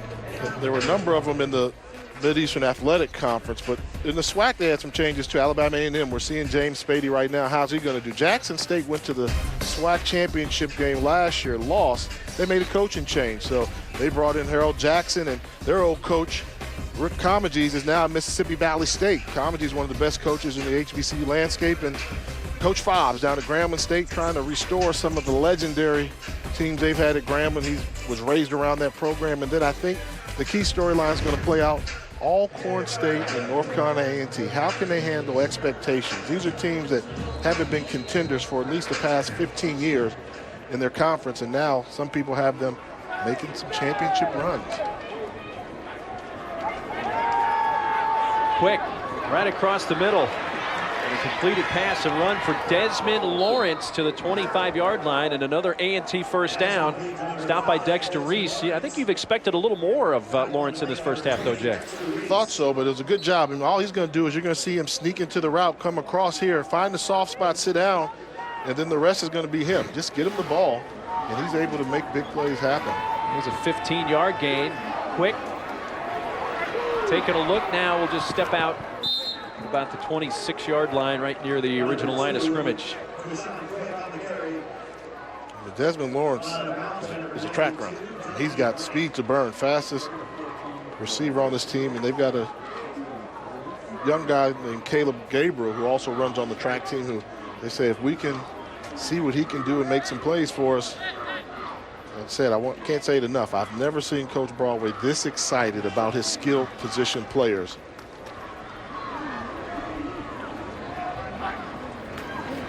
Jones there in the slot on the left side. The pass to Darren Bullock, his first catch of the day, a junior out of Southern Durham High School. Timeout. A&T. Second charge timeout of the half. This is a 30-second timeout. Rod Broadway and A&T want to keep their foot on the throat of A&M right here. Want to put some more points up inside this last minute of the first half. And this is the challenge. This is what you want. You've had a very productive first down. You have 31 points on the scoreboard, but you know, in a game like this where you seem like you're in control, you want to do the little things right. We've got a team on the ropes. Can we add points before the half? Less than a minute to go, whether it's 3 points or 7 points. I think he's just testing his team right now to make sure that they finish off the job that they've done here in the first half.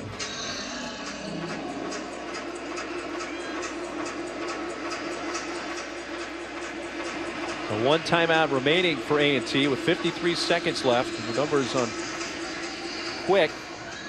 And yeah, don't forget the 97 rushing yards besides what he's done through the air, and a couple of TDs for him. Nice. And he has a blocker. Cone makes a move inside the 5, down at the 2. First and goal, A&T. So this is when you do the clock management now. Do you decide to go to the line of scrimmage and spike it, or they're actually going to call the play from the sideline? But what a beautifully drawn up play. Screen pass to Cone, another one of the weapons in space. Gain of 18. Give it to Cone, and he's going to hop into the end zone. A flag is down. Let's see if it's going to hold. If so, it would be Cone's second touchdown of the game. Offside. Defense number 47. Penalty decline. The results of the play, touchdown. So Cone, who had an 80-yard touchdown run earlier in this second quarter, now adds a 3-yard touchdown run. And it's 37-6 A&T.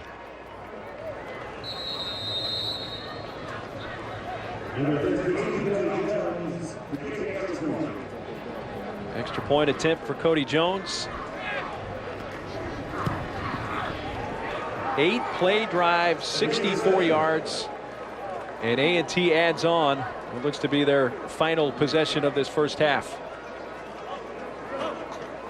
Key play here, the screen to Cohen, and it was set up by, there he is right there. Who was that? William Ray Robinson. I like to call him Big Willie Ray.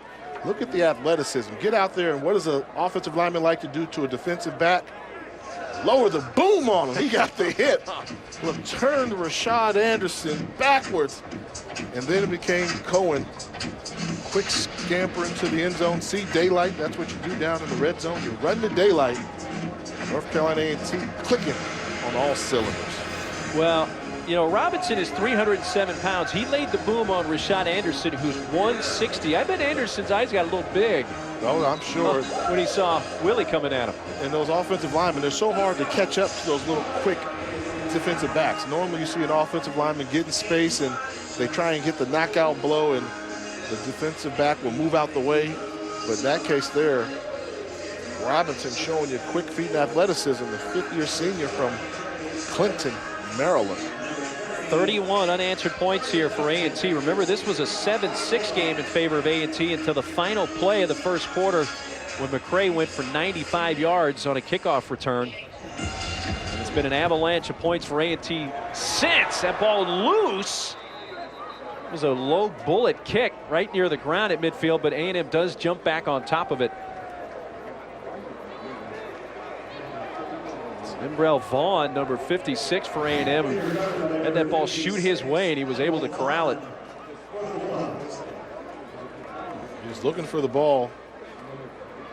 Looked as if A&T was going to have a chance to make the recovery. Alabama A&M able to retain possession. Well, give Vaughn credit. He made sure what the kicker was doing there. He didn't turn his back and start heading downfield to block, fortunately for him.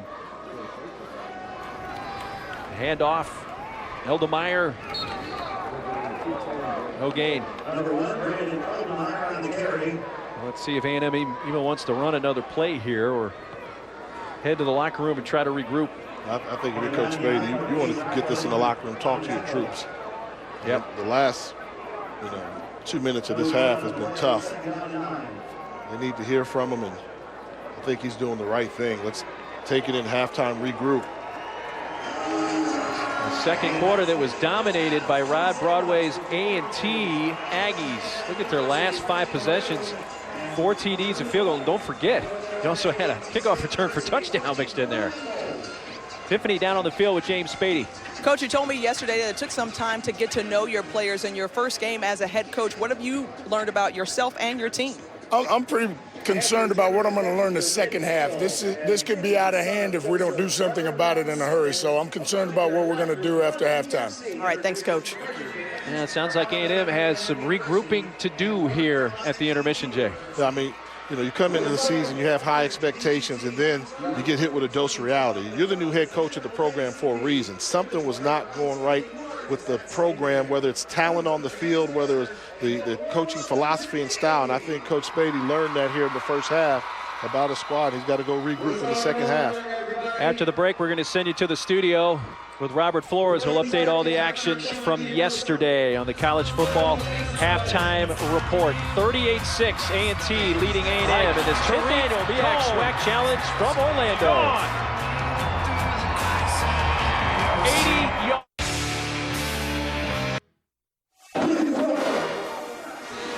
Halftime here in Orlando, A&T leading Alabama A&M 38-6, and now the Alabama A&M band, the marching maroon and white.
Alabama A&M, the marching maroon and white band under the direction of Mr. Carlton Wright. When we come back, we'll see the blue and gold marching machine from NC A&T. Achieving the dream. I am the trusty co-pilot, the translator who interprets the road. Discovery.com and uncover a world of grown-up and family fun you never imagined. Here at the half in Orlando of the MEAC SWAC Challenge. North Carolina A&T leading Alabama A&M 38-6, and now under the direction of Mr. Kenneth Ruff from North Carolina A&T, it's the blue and gold marching machine.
Out of Greensboro, North Carolina A&T, the blue and gold marching machine. A&T leading 38-6 here at the intermission. The second half, straight ahead.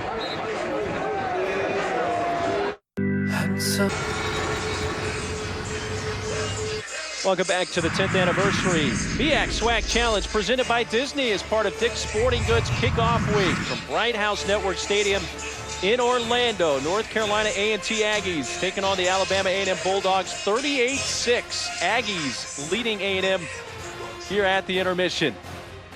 Well, let's take a look at our royal purple focus on performance. And Jay, it was NC A&T on the ground, almost unstoppable. Bell caliber line. They want to dominate at the line of scrimmage. And when you've got a quarterback with some mobility, defender on his feet, inside the 10, calling the offensive plays at the line of scrimmage with the running game. And then you got to talk about everybody's All-American. Tariq Cohen running behind a huge offensive line, fast scat back with speed. Talk about being focused on the agenda. North Carolina A&T was focused on running the football effectively in the first half. A flag is down. Well, Alabama A&M, this obviously the first game for James Spady as head coach. What did they talk about in that locker room? A lot of things. You got to take the things that you did well. They had some opportunities to make big plays. They had receivers that were open where the throw was just a little bit high or maybe a little bit off target. So they have to continue to focus on that. And I think right now it's all about pride. I mean, say what you want about having a new coach come in there. The former coaching staff at Alabama A&M had plenty of pride. They were always undersized, but they would fight you to the very end. And now you want to see how much pride is still left in your Bulldog squad. Special teams also big in this game. This was a missed opportunity. They decided not to go for it on 4th and 1 inside the 5, kick a field goal, and then to the 5, Tony McCray. Messed up the onside 20. kick. And then like 25, 30, and the blocker, 35, 95-yard kickoff return for touchdown from Tony McCray. They showed off. I mean, they showed on offense, defense, special teams. I think the only thing you could say negatively about North Carolina A&T was the blown coverages they had in their defensive secondary. They do have to replace some talent back there that move forward, and I'm sure that's something that defensive coordinator Sam Washington is going to focus on here in the second half. Jose Garcia Camacho kicks off for A&T, a short end-over-end kick that's taken at the 16-yard line by Montarius Smith. Smith up near the 30, where A&M will begin with their first possession of half number 2 from here in Orlando. 31 unanswered points from A&T. This was a 7-6 A&T lead until the last play of the first quarter when McCray ran that kickoff return back for 95 yards. Jamison Lee back at quarterback for Alabama A&M. We have seen Brandon Wells in a couple of series for A&M, but it's primarily been Lee who's put up those numbers, 7 of 12, 105 yards. 9 total completions by the A&M quarterbacks to 9 different receivers. And with the run, Brandon Eldemeyer unable to really turn that left corner very far for just a yard before he's met by Marquise Boyan. And using the coaching philosophy of the pistol, when you talk to Coach Spade and you talk to the offensive coordinator, you put the quarterback in the shotgun for the threat of the run. If he's under the center, he's not necessarily a running threat, but you put him in shotgun for the threat of the run. Now, when Brandon Wells came in, there was a more threat of a serious running game from the quarterback position. I think that's something that's going to have to play out.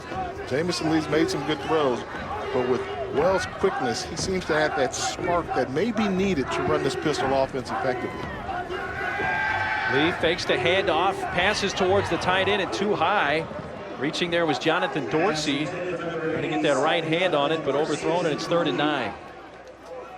And that's been the story for Alabama A&M offensively. Open receivers, but a missed throw here, there, and just too many missed throws where they've really hurt themselves.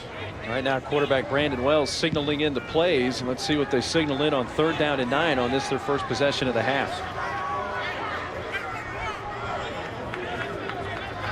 Oh, with 2 tight ends, and Lee has some room to run. Looked like he wanted to maybe do a shovel pass, but he takes it himself and has the first down up to the 40-yard line, tackled by Lorenz Suttles, and a 10-yard run for Lee.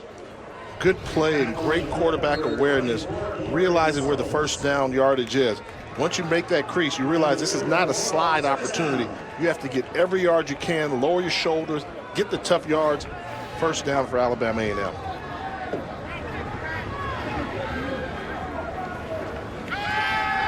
Lee to throw on first down, has some heat from the backside, and that should have been caught at midfield out of the hands of Tevin McKenzie. That was not a bad throw from Jamison Lee that time. That happens, quarterback on the run. And you'll see great penetration from North Carolina A&T. I mean, look at just get at the quarterback. Daniel Penix again from the quarterback's backside. Marquise Ragland, great off the ball, number 99, playing his interior defensive line position. They are just controlling the line of scrimmage with their front 4 defensive linemen. Lee quickly slings it out. The screen pass, Tevin McKenzie, well read. Lorenz Suttles, that safety rover position out there to make the tackle for A&T. And I think right now, for Alabama A&M, you've got to try a double move. You know, right now you've got a team that's very aggressive. The secondary has its question marks. Make them communicate, come out with the formation that makes them think about it. Get a one-on-one matchup and go for the double move, home run over the top. 3 receivers to the left in this 4-receiver package. 3rd down and 8. He's looking in that direction. Caught, first down. A grab by number 88, Octavius Miles, 18-yard pickup. Soft zone coverage by the Aggies, trying to challenge A&M to see if they can complete a pass. 3rd down and 8. He's looking in that direction. Caught, first down. Keeping it on the ground with Eldemeyer on first down. And the flag is out.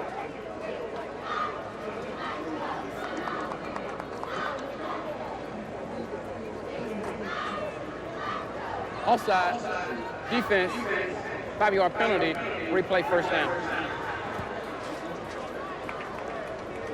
And now I look to see Alabama A&M have some success or better success running the football right now. They just got Marquise Ragland, number 99, the nose tackle, to leave the game. He got winded. So now in the second half, the heat's here. You're going to start seeing cramps. There won't be a fresh set of legs on the field all the time. Now see if your offensive line can start to take control of the line of scrimmage. Lee now looking deep. Throws towards the end zone, nowhere close of Montarius Smith. And there was nobody close to him. I mean, yes, they call maximum protection. If you have maximum protection, you have to find somebody there. He should have just called his own number. I mean, he had room to run with the lead blocker on the left side of the field. And to have a throw. Lee now looking deep. So throws towards the end zone, nowhere close of Montarius Smith. A&M has completed 10 passes to 10 different receivers. Lee hands it off. Brower back in. Lunges forward near the 31-yard line. He's about a yard and a half shy of the first down. And I would continue to run up the middle now with Marquise Ragland out of the game for North Carolina A&T. May be able to pop a big one, find a crease. Smith, the receiver, moving to the left side, wide left of this formation. Lee hands it off. Brower barrels forward. And a first down up to the 26 of A&T. They seem tired on the defensive front. I mean, this has been a nice drive from Alabama A&M. And look at them just starting to get that push. Who's winning the battle line of scrimmage now? I see yellow jerseys with their back turned. That means the offense is winning. Continue to lean forward. Brower hit there on his right side. Looked like he was just about to pop out, but Devontae Grant and Malik Hampton Prelo able to catch up to him, and he just only able to get back to the line of scrimmage. It looked a little gassed, though. They are, and they're trying the stretch play, which really tests the perimeter between the tackle and the tight end. But I'd run right at the teeth of the defense right now. Up the middle, or up the gut, as they used to call it. He's got time. He's settled. He can settle right now. Throws towards the end zone. Jump ball, he caught it. No, saying one official saying touchdown, one saying incomplete, that he went out of bounds. That's Miles with the catch. It looked like he caught the ball, but looked like he went out of bounds and then came back in. So that's going to bring out the flag and no TD. The official on the sideline threw his hat down about the 5. You see the protection again. Good job versus a 4-man rush. They've got 5 blockers doing a good job, and then he makes a throw outside of the pocket, but the hat was down. He threw the hat down back at the 4 or 5 yard line. Now, if you're forced out of bounds, you can come back in, but if you go out on your own. The receiver voluntarily ran out of bounds. So a good explanation. We hear him say he voluntarily. I don't know if I'm calling that voluntarily. Let's see. That's not voluntarily going out of bounds. They mean you can't use the sideline to stop the defensive back from pushing you out of bounds or just to avoid contact. But in that case, I thought. Now, I'm going to plead ignorance here. Is this reviewable? I mean, you can't change a call. The field is an illegal touch. The previous play is under review. It's rare to see something like this reviewed. Something like this reviewed. And I think it should almost be like pass interference. I mean, you can't review a pass interference call. And so I don't see how you can review this one. Well, you know, looking at that, maybe he did voluntarily step out the first time, back a couple of steps from there, but nice catch, jumping over the defender, but. So if we take a look, this is what you're going to take a look at here, and you see that foot is just on the white. Now, I think the question becomes, I don't see how you can overturn it. No, I don't see it. It's like, you know, pass interference. We've seen clear-cut cases where it's been pass interference. And because it's called pass interference and that's a call that's made on the field, it's a judgment call. Whether or not somebody ran out of bounds on purpose to avoid contact or not in this situation, I think would be very difficult to overturn. This is a good shot of him here. He's drifting, he's inbounds, then he's out of bounds when contact comes. You know, we go through a lot in the rules and what's reviewable and what's not reviewable. And I'll admit, you know, I'm surprised that this is even reviewable. Yeah, that's what I think right now.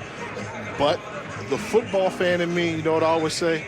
Get it right. Get it right, that's it. And I think if they are going to review it and they end up getting it right, which I think the right call would be a touchdown, I wouldn't have a problem with it. But if you follow the strict guidelines, I don't think you can overturn this at all.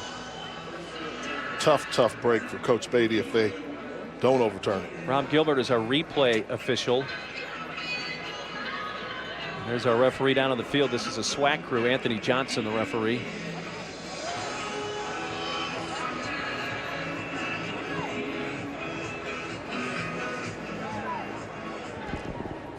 The ruling on the field stands as called. All right, so they confirm the call on the field. That's going to set up a 3rd and 10 with A&M at the 26-yard line of A&T. So it's not 4th down. The drive does continue, but no touchdown for A&M.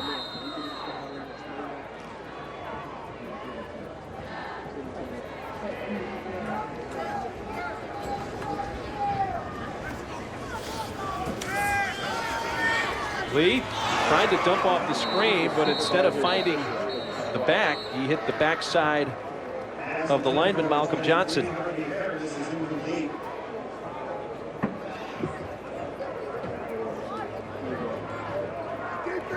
Well, now it is 4th down.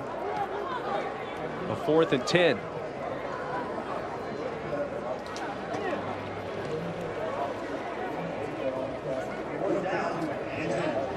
It looking like they're going to go for it on 4th and 10 at this part of the field, Jay. Yeah, it looks like they're going to go with vertical routes. That formation for a zipper call, maybe run Smith up the seam. 3 receivers on that right side, just throws it up, nobody home. Well, the 2 receivers cut off at the 15. The defenders were the closest to getting to that, and A&M turns it over on downs. Early second half from Orlando. Why do you trust Royal? 38-6, North Carolina A&T leading Alabama A&M.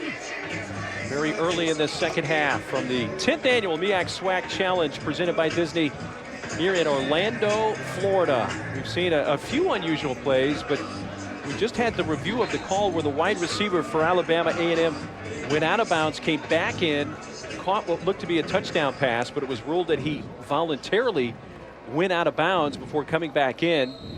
It was reviewed, and the call on the field was upheld. So we had some questions about that particular play. Here's the first play of this drive for A&T, and a run straight ahead, run of about 10 for Tariq Cohen. And fortunately, from the Southwestern Athletic Conference, we have Harold Mitchell with us. Harold, we had a chance to visit with you before the game. We said if something like this comes up that we were going to bother you about this. Now, that obviously that play was reviewable. Right, as to whether he went out of bounds. Right. Right, and we could tell that he stepped out of bounds before he was contacted, so basically he went out of bounds on his own. So when we see the review there, it looked as if he didn't step out of bounds until contact was made, initiated. But how is that a reviewable call? I think it should almost be like pass interference. You know, you trust what you see on the field. Well, the key is if his foot is out of bounds before contact, and that's what we were trying to make sure, that his foot was out of bounds. And here comes Cohen. Let me interrupt you, Harold, just for a moment. He may break another one. Still fighting. That boy good. Wow. What a run up to the 17. Go ahead, Harold. I'm sorry. Had he not stepped out of bounds, it would not have been reviewable. We wouldn't review the judgment. Because we wanted to see if he indeed stepped out of bounds. We could review that he stepped out or did not step out. And what we saw was he stepped out. Now, it just is coincidental that it also showed that the contact did not occur until after he had intentionally stepped out of bounds on his own. So it's not reviewable, the judgment portion of it, but we were looking at whether the foot hit out of bounds, and it did show that the foot was out of bounds before any contact with the defensive person. So you were able to see from our shots that he voluntarily did step out before the contact. Right, and it was bang bang, but it was clear. It was clear enough that you can't overrule it. Fair enough. Thank you so much. 10. Always good to have. All right, thanks, Jay. Harold, thanks so much. Harold Mitchell from the Southwestern Athletic Conference there, clearing that up for us. We appreciate him taking the time to clarify. And Harold, like I always tell you, every game I do, let them play. Let them play. All right. Well, here's A&T marching again, a 2nd down and 3 at the 10-yard line of Alabama A&M.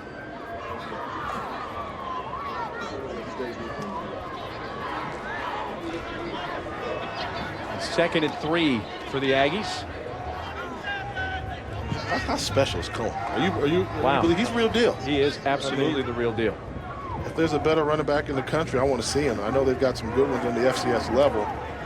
Quick, fought off 2 tacklers, but he's inside the 5, and he has a first down tackle by Marcus Dozier. Well, while we were chatting with Mr. Carmichael, that's the same play, that zone stretch play to the left side. And this one, he's showing you the ability to cut all the way against the grain of the defense.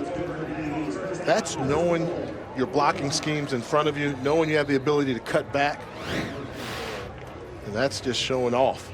Hey, how about backing up behind the yellow line? So a 1st and goal for A&T from the 5.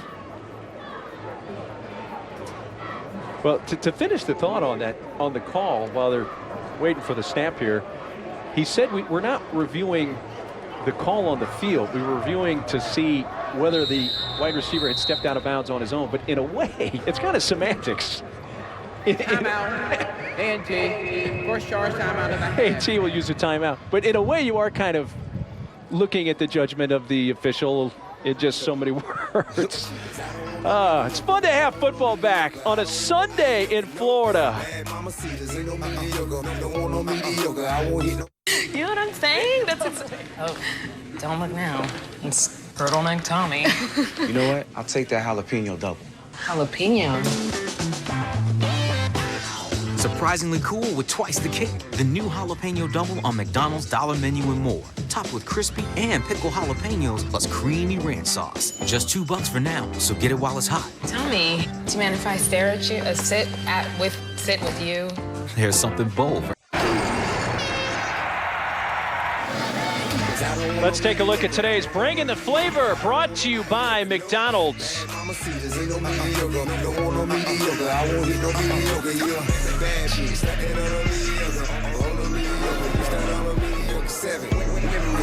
Fun in Orlando.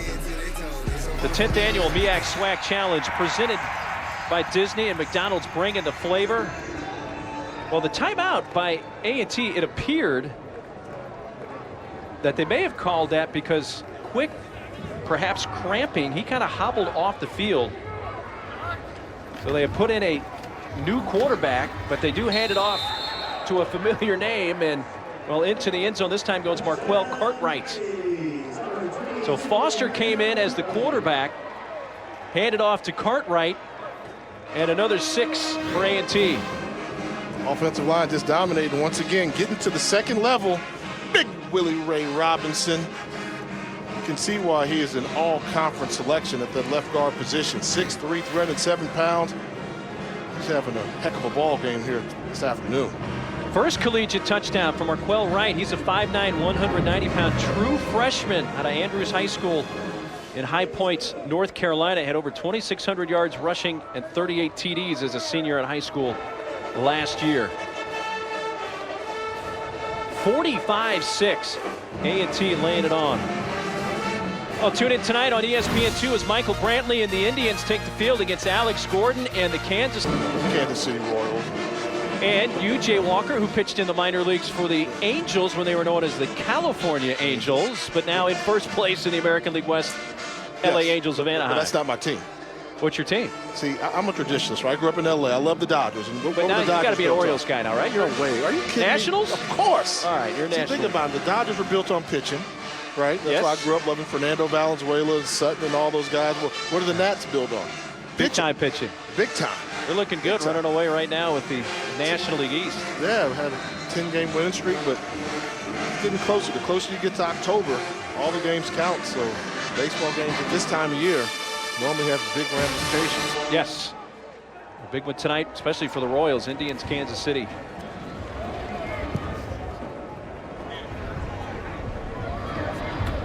Smith from the 4. To the 25-yard line. Well, Quick went out with what appeared to be a cramp. It is certainly hot. It is humid. Even hotter on this field, which is, by the way, is natural grass. Very nice field here at Bright House Network Stadium, the campus of the University of Central Florida. But cramping may be a frequent theme in this second half today, Jay. Yeah, imagine how unbearable the conditions would be if we were playing on field turf. Yes. But they are playing on grass, but it's been a heat wave here in Central Florida this past week. And I think in the second half of this game, you're going to need to have plenty of hydration in your system. Jamison Lee at quarterback for Alabama A&M. And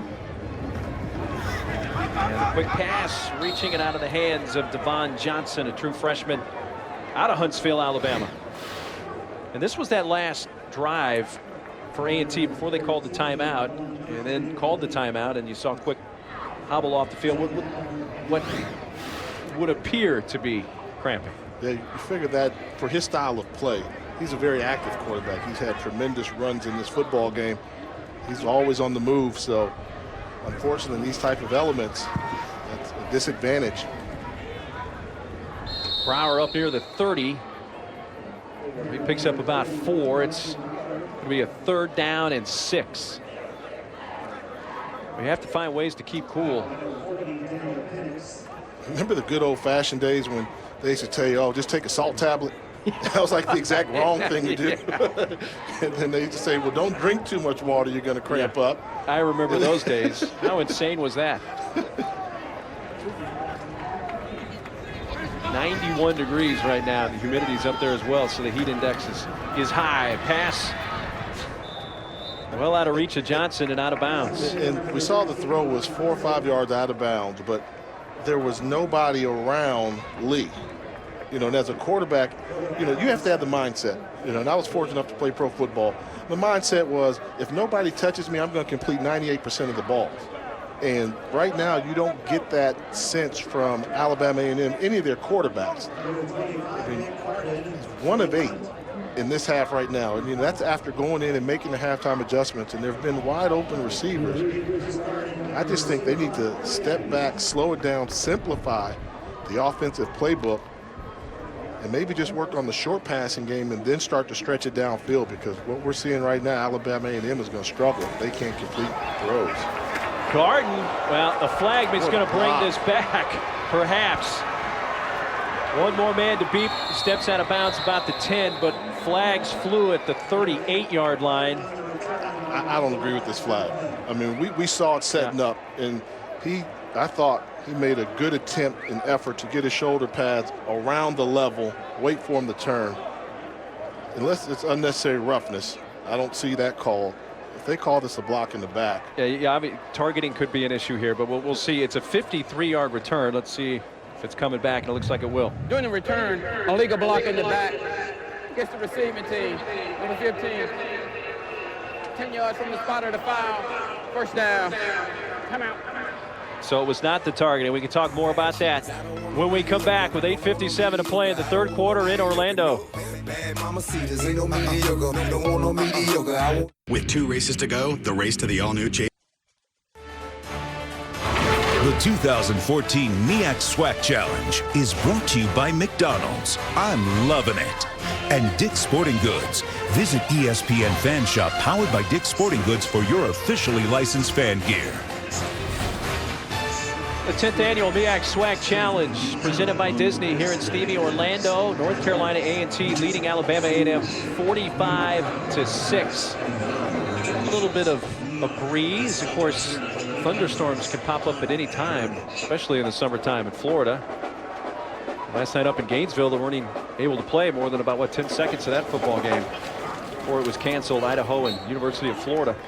Marquell Wright, who had the touchdown on the last possession for A&T with the carry there. And we continue to see Quayshawn Quick in the football game. He's trying to stretch as he's out on the field. You wonder at what point, with a comfortable 39-point lead, how much longer we'll see him in this football game. I understand the philosophy. He didn't receive a lot of playing time a season ago, but he's looked good now. You can tell he's a very valuable component of this Aggie offense. Wants to run, has 2 defenders right there, and he's sacked back at the 15-yard line. There for Alabama A&M, big number 53, Jermaine Calmus. And that's what you want to avoid. And you've got your starting quarterback out there, game you've pretty much put away. These hits right here, and he's already cramping. I don't second guess Rob Broadway, one of the best coaches in FCS football, clearly. But at a certain point, I think, how much better is he going to get in this football game right now under these conditions? Now a 3rd down and 23.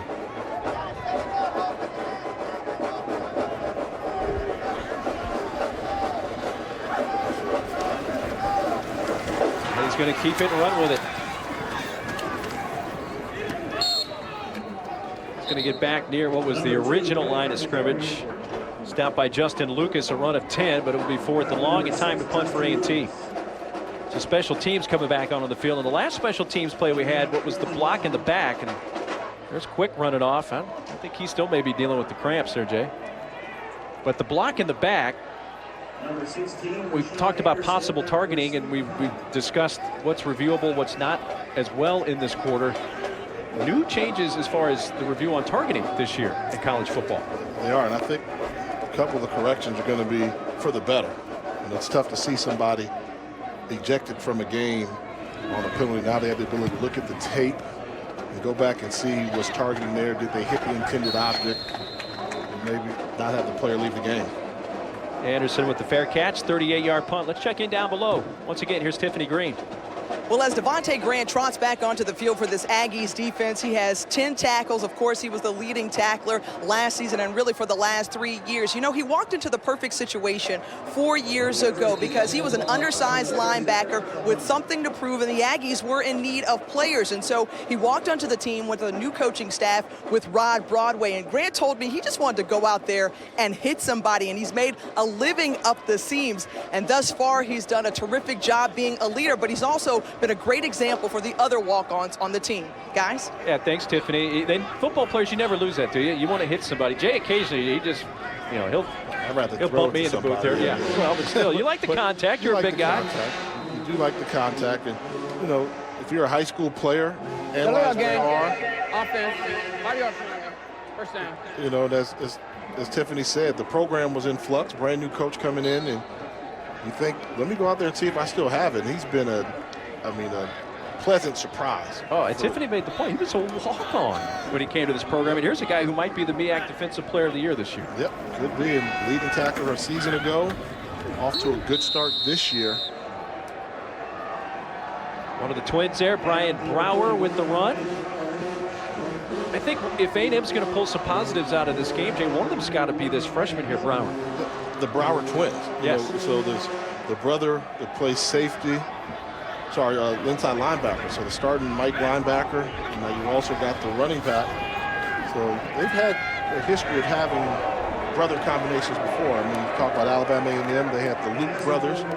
Kelsey Luke was a quarterback, and his brother was a running back. And now you've got the Brower twin brothers. It looks like pass interference. 27 defense. 15-yard penalty, automatic first down. Wells pass looking for Dorsey, but Marquise Boyan of A&T called for pass interference. First down, A&M.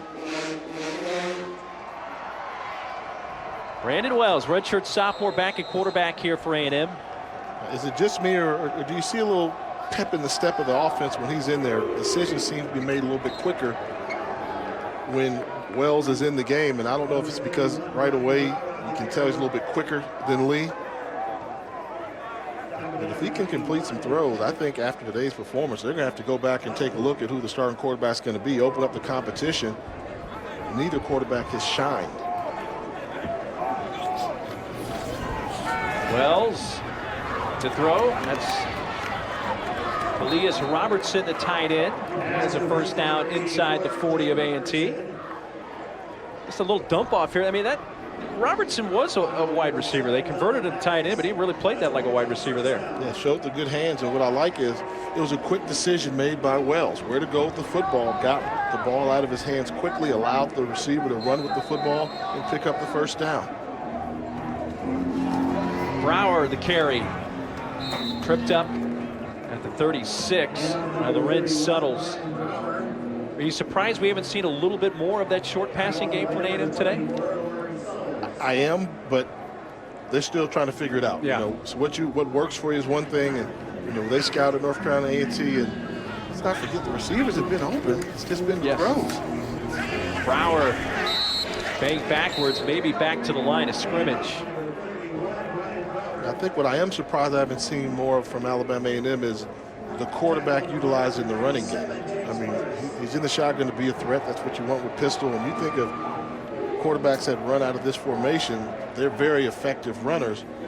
Haven't seen that yet. I thought we'd see more quarterback read.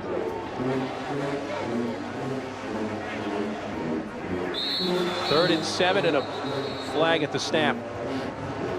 False start. Offense 78. 5-yard penalty. Third down. Tackle Malcolm Johnson. So now it's 3rd and 12.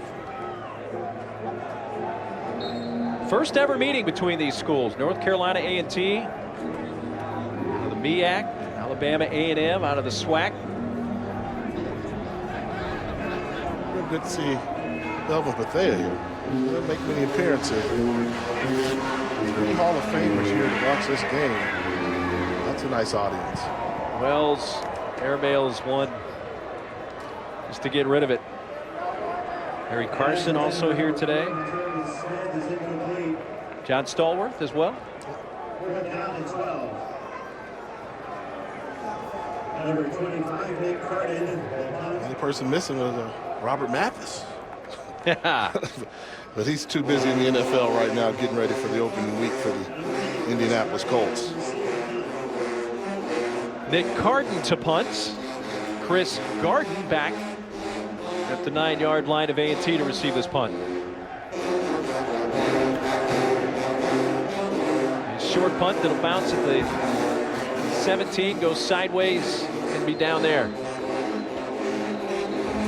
Well, really the background of the MEAC SWAC Challenge rooted in its history and tradition of HBCU football, and last night at this year's Legends reception held at Disney's Contemporary Resort, VIP sponsors, conference and school officials gathering. Betty Austin, who graduated from Alabama A&M, Elvin Bethea, as Jay mentioned, from A&T, Harry Carson from South Carolina State, former South Carolina State SID Billy Hamilton Sr. was also there, and John Stallworth from Alabama A&M.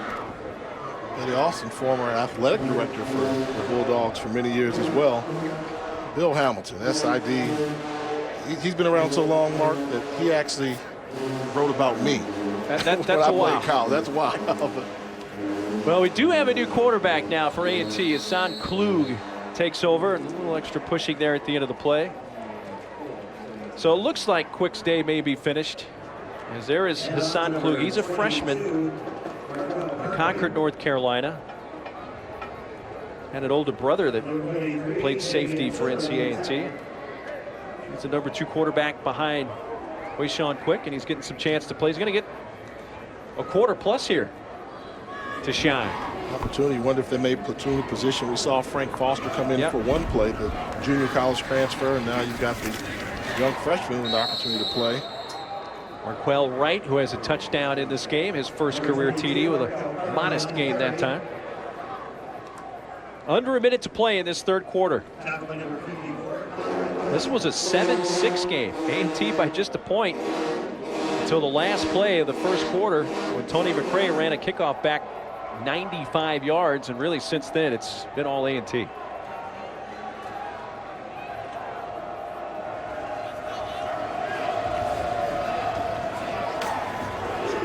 Klug's pass off the hands of the receiver at the 30-yard line, Xavier Griffin. Catchable pass there. He fired that one to him. Hit him in a bad spot. In his hands? In the hands, in the gloves. You always blame it on the gloves. You don't blame it on your hands. You blame it on the gloves. Said like such the quarterback. I hit him in the hands. Next time I'll throw it somewhere else. Make him work for it a little bit. 4th down and A&T punts.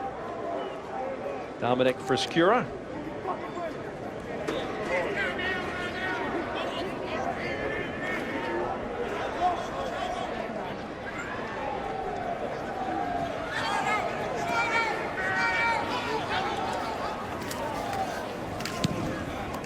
Friscura gets the punt away, and a fair catch called for by Rashad Anderson, and he is able to make the catch at his own 47-yard line. And that's going to take us to the end of the third quarter. The 10th annual MEAC SWAC Challenge presented by Disney. The only scoring in that third quarter, the Cartwright 5-yard touchdown run. At the end of 3 from Orlando, it's 45-6 A&T.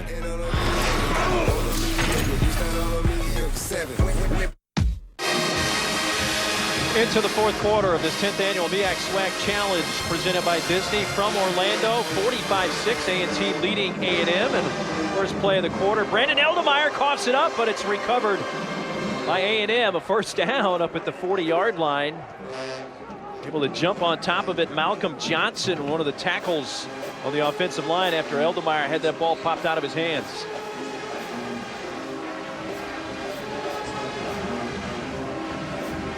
College football on a Sunday from Florida. Great to have you with us, along with Tiffany Green and Jay Walker. I'm Mark Neely. Pulling out Wells. Did he get a foot down? No, he did not. Complete going after Devon Johnson. Another one of the instances where the receiver is open. I mean, this is a nice one-on-one route. Going to break it off with a crisp break to the outside. Slows down, tries to tiptoe on that sideline. almost got it in, but a little bit better throw, and that's a first down for Alabama A&M. At this point in the game, you're just looking for the positive. What can you grow upon? What can you build upon the program and the little things? It's like one of those building blocks is Brower. He runs to the 35 and a little more pushing and shoving there, and as a result, the flag comes out. The unfortunate thing about how do you grow your program and build it for Alabama A&M as a former quarterback, I don't think you can build accuracy. I mean, as a quarterback, you either have it or you don't. You know, you can shorten the play selection, make them shorter passes, but the ability to throw the football where you want to is something that you have to be a successful quarterback. After the play, personal foul, unnecessary roughness, 62, 15-yard penalty, second down. Well, Jay, you make a great point because there are a lot of guys that play football that have strong arms. As you take a look. It's always the second person that gets caught. Always the second person that gets caught. Dorian Belcher. Watch Belcher's got him. He's giving him a little extra little tug, a little punch there. And guess who got caught? Samuels. Keem Samuels, you're just a freshman. Welcome to college football, young man. Yeah, he's a freshman. He's back in his home state. He's from Miami, Florida. Electrical engineering major. Great engineering school, Alabama A&M. The city of Huntsville. Wells sails that out of bounds. But my point was going to be, Jay, there are a lot of guys that have strong arms, but the guys who are accurate are the ones who wind up being quarterbacks. There aren't a whole lot of them out there. Yeah, I always say there's a difference between a thrower and a passer. I mean, you can find throwers dime a dozen, guys that can just throw the ball hard everywhere. But the ability to pass, when to change speeds, when to take off velocity, when to really step on it, when to have the touch on the outside, how to throw down the middle of the field, firm with an arc, as we like to say. Those are the different repertoire passes you have to be a passer. This is a 3rd and 21, going deep, deflected, caught on the deflection. McKenzie comes up with it for A&M after it was initially touched by his teammate, and wide receiver Montarius Smith, I believe, touched it first. Smith going up trying to get it. 3 Aggie defensive backs in the area, but great concentration by Tevin McKenzie. Following the play, following the ball. 45-yard pickup. And it's 1st and goal for Alabama A&M. Brower for maybe a yard.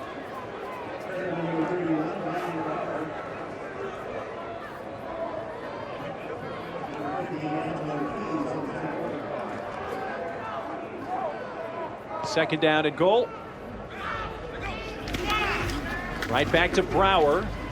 It stood up right about the line of scrimmage. Not much there. Tough to run against this North Carolina A&T defense. They were the best in the FCS last year at stopping the run. Only allowed an average of 90 yards per game from their opponent's rushing game.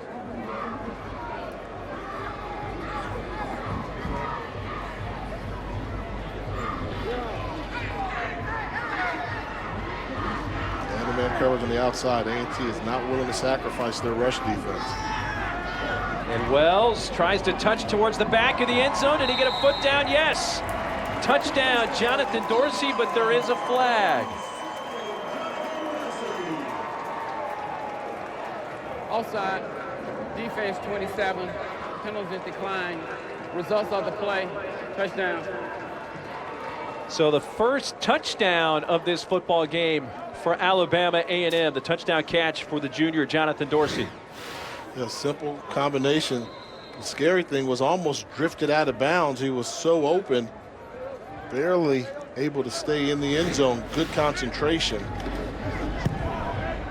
Bones extra point, curls through, and it's 45-13. 12.5 minutes to play in this 4th quarter from Orlando. Wells finds Dorsey in the back of the end zone for the first A&M TD of the day.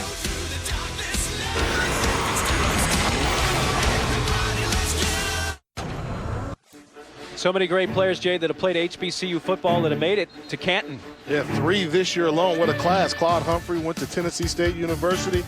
The pride of Southern University. Aeneas Williams, all-pro cornerback, and Kelly's partner in crime, Michael Kelly. Michael Strahan went to Texas Southern University. 3 HBCU alumni making it to Canton. The legacy and tradition continues. 12:29 to go in this fourth quarter from the 10th annual MEAC SWAC Challenge.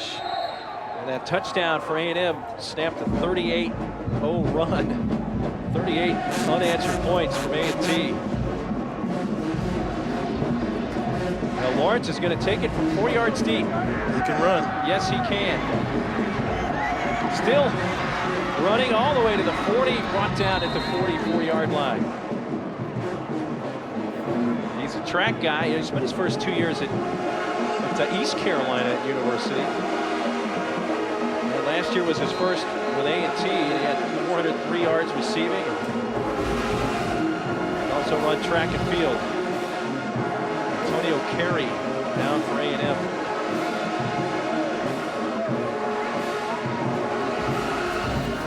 All right, let's go, Bulldogs!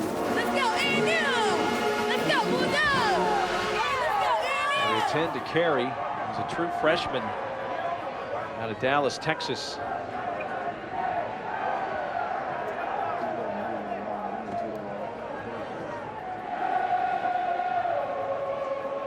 They attend to Antonio Carey.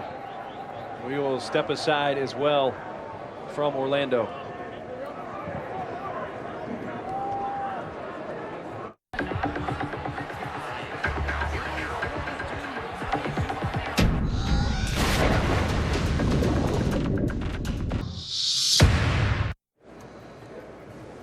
Well, back here in Orlando, you see they're going to put Antonio Carey onto the gurney, but the good news is we have seen him move his arms and his legs, his extremities, and the play on special teams as they're trying to tackle Lawrence. That number 32, we've talked about Brian Brower. This is his twin brother, Byron, number 32.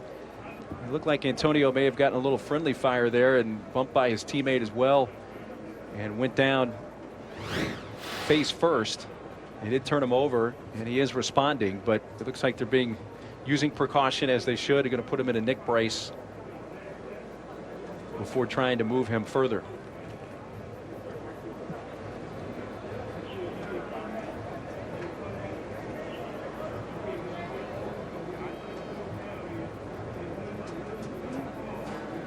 I'd say that's a good sign. North Carolina A&T showing respect. I mean, it is a fraternity. It's a brotherhood of football players throughout the country.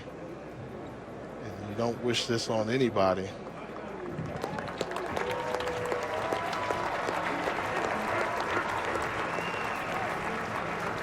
So they get Carey to his feet, and then they are going to use the stretcher.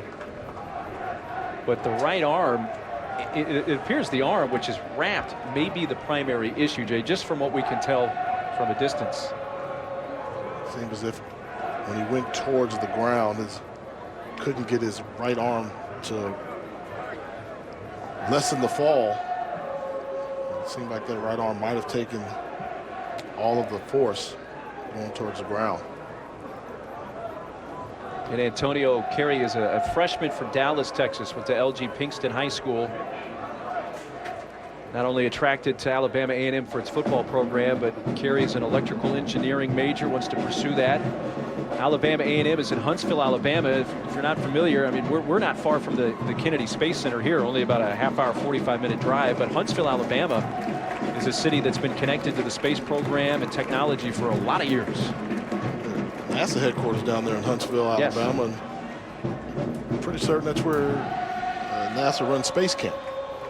Popular program.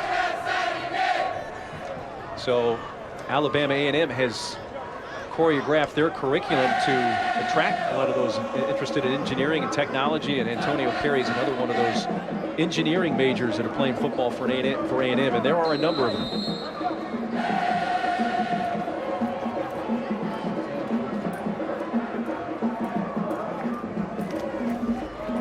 So A&T with possession as we resume. And Hassan Klug, the quarterback. Quayshawn Quick been out for the last couple of series for A&T. There's the freshman Klug. He's getting a chance to play a lot of football today in this season opener. Unexpectedly, I believe, but an opportunity to make your debut. national television, I think every young quarterback in America would like that opportunity. False start. Offense 45. 5-yard penalty. Second down. What do you remember about your collegiate debut? We're getting blown out in this same situation, but I was able to move the ball to the 1-yard line. A little drive there. And it probably wasn't on national television. It was not on national television. Here is Klug trying to make a mark here on national TV. Incomplete at the 45, looking for Weaver, but another flag.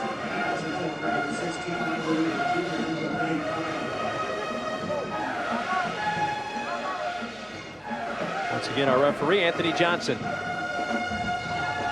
Legal formation. Offense. 5 lined up in the backfield. Penalties decline. Third down. Didn't have enough guys on the line of scrimmage.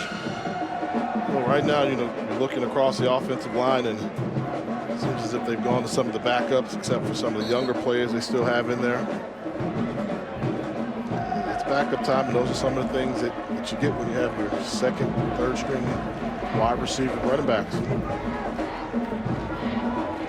On 3rd and long, and Klug going deep. Diving attempt incomplete. Got in for JoJo Spann. And JoJo Spann is that deep threat. Last year, 7 catches, only had 7 balls, but for 144 yards, averages 20 yards per catch. See this nice tight spiral. Spann trying to run under and go get it. Just missed what would have been a spectacular throw and catch. 3rd consecutive 3 and out now for the A&T offense. Dominic Friskira punting with Rashad Anderson back at the 25.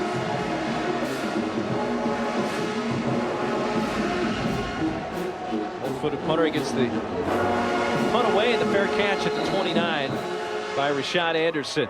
Timeout on the field. When we come back, you won't want to miss it. Rod Broadway helping out my buddy and partner Jay Walker with the challenge, the Ice Bucket Challenge, when we come back to steamy Orlando. At Lexus, we pursue groundbreaking advances in safety by taking our eyes off the road and focusing on drivers. Real people, real distractions. My good friend Ray Nix issued the challenge, and Tennessee State head football coach Rod Reed upped the ante by calling me out on YouTube. So what does a quarterback do? I rise to the occasion, and I accept the challenge. And I'm going to challenge Howard offensive coordinator Ted White and Grambling State offensive coordinator Eric Dooley to meet me at the challenge. But if you're going to get dumped on, get somebody with some experience at getting dumped on, like championship football coach Rod Broadway from North Carolina A&T. Coach Broadway. And what a pleasure it is. On behalf of all the coaches you've second-guessed in the past, this is for them. Oh, wow! Woo-wee! Yeah. Oh, I got a little flashback. Oh, challenge has been issued, all in a day's work. Thanks, Coach. All right, bro. That was yesterday. You probably wouldn't mind an ice bucket dumped on your head right about now. Thanks to Coach Broadway for participating. That 3rd member who helped out wasn't Mini-Me. That was actually our director, Dennis Lanius. We appreciate his help. He toughed it out. Well. Yeah, he was wet. He was complaining about it. He's still complaining about it 24 hours later. But I didn't realize Broadway was going to say what he said, with that one. I thought he was going to say, hey, my pleasure. But he said, all the coaches you've ever second-guessed, I could have a line of them waiting for me every city I go. That line would be going back for miles. We're keeping it to carry Brandon Wells. Tackled by Malik Hampton-Prelo. So you had some fun with it. That's great. Had some fun with it, and I'm going to make a donation and challenge a couple of my friends here. They step up. I was going to challenge you to do it, but have you're like Jimmy Johnson. And donated already. The hair would, I just figured that you wouldn't jeopardize your hair. Wells going to step up and run again. He eludes a couple, hits the 40, and is hit there at the 41-yard line. A 1st down run.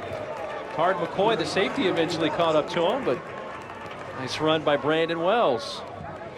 He continues to bring that added threat of mobility, and that's what defensive coordinators hate, is a quarterback that can run and beat you when everything breaks down. And for Alabama A&M, they haven't had the textbook offense you want. but he's been able to make plays on his own. Harvey Harris uses the stiff arm. There might have been a face mask on both sides, but the flag comes out. Tart McCoy was the one that brought him down. Harris, another one of the freshmen. He's out of Montgomery, Alabama. Personal foul, face mask, number 15 under defense. 15-yard penalty from the end of the run. First down. Timeout. Trying to finish off the run, Harris. Well, he initially put hands Just a little stiff arm on him. Hey, you know who had the most famous stiff arm of them all? Walter Payton, Jackson State alumnus. Now, hopefully it's just cramping. That's Devin Dobbins, redshirt freshman center for A&M. Back up on his feet, but feeling the effects of the heat. Perhaps that is the issue. But we've seen that walk a few times today. That time of year, football games played in hot weather. You try all you want to prepare for game-like conditions, but there's nothing like playing in a game. And North Carolina A&T looking like they're going to take that hardware home. That's nice. The winners of the 10th annual MEAC SWAC Challenge. Yeah, they don't spare no expense when it comes to the trophies. First class, and when you talk to both coaches, they say this is such an experience, and we hope that these young student athletes understand what they have the opportunity to do. You know, this is a path that's been laid out before him. You heard John Stallworth say he wished he could play in a game like this with everything that happens. The legacy continues, and they're treated first class, and both coaches really made sure that their teams appreciate the opportunity they have to play in this contest. Wells pass incomplete. I thought for a moment that the defender Landis Schaffner was lining up that pass to grab it and head the other way, but he focused mainly on the receiver, Roderick Randolph. I mean, this is, he's going for the big hit. If he looks at the quarterback, the ball's coming right to him. I mean, you're going to see the play that's going to take place. He's in perfect position outside divider. He sees it coming. He goes for the hit, and the ball hits him in the helmet. 3rd and 8, coming to the near sideline near the pylon, incomplete. No chance there for Lorenzo Jackson. I don't know if I've seen as many passes out of bounds today as I've seen in quite some time. You know, there's a saying, you know, the sideline doesn't miss tackles.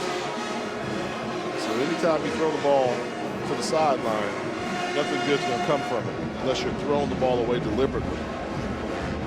A&M needs to reach the 17 for a first down. 4th and 8. Wells sacked. Back at the 32 by Kenneth Melton. And A&T will take over on downs. Looking at the rush. Instead of continuing to look downfield, he had one-on-one coverage. The protection was there long enough to get rid of the football. But you don't take a sack there. And now for today's U.S. Army Player of the Game. He carried the mail for A&T, Tariq Cohen. And I don't think this will be the last time he'll be the player of the game for North Carolina A&T. Great performance, 163 yards on the ground. Impact player, he's as good as advertised. One of the best in all of FCS football. He was the MEAC Rookie of the Year last year, had 8 rushing touchdowns a year ago and 1,148 rushing yards. False start, offense 7-1, 5-yard penalty, first down.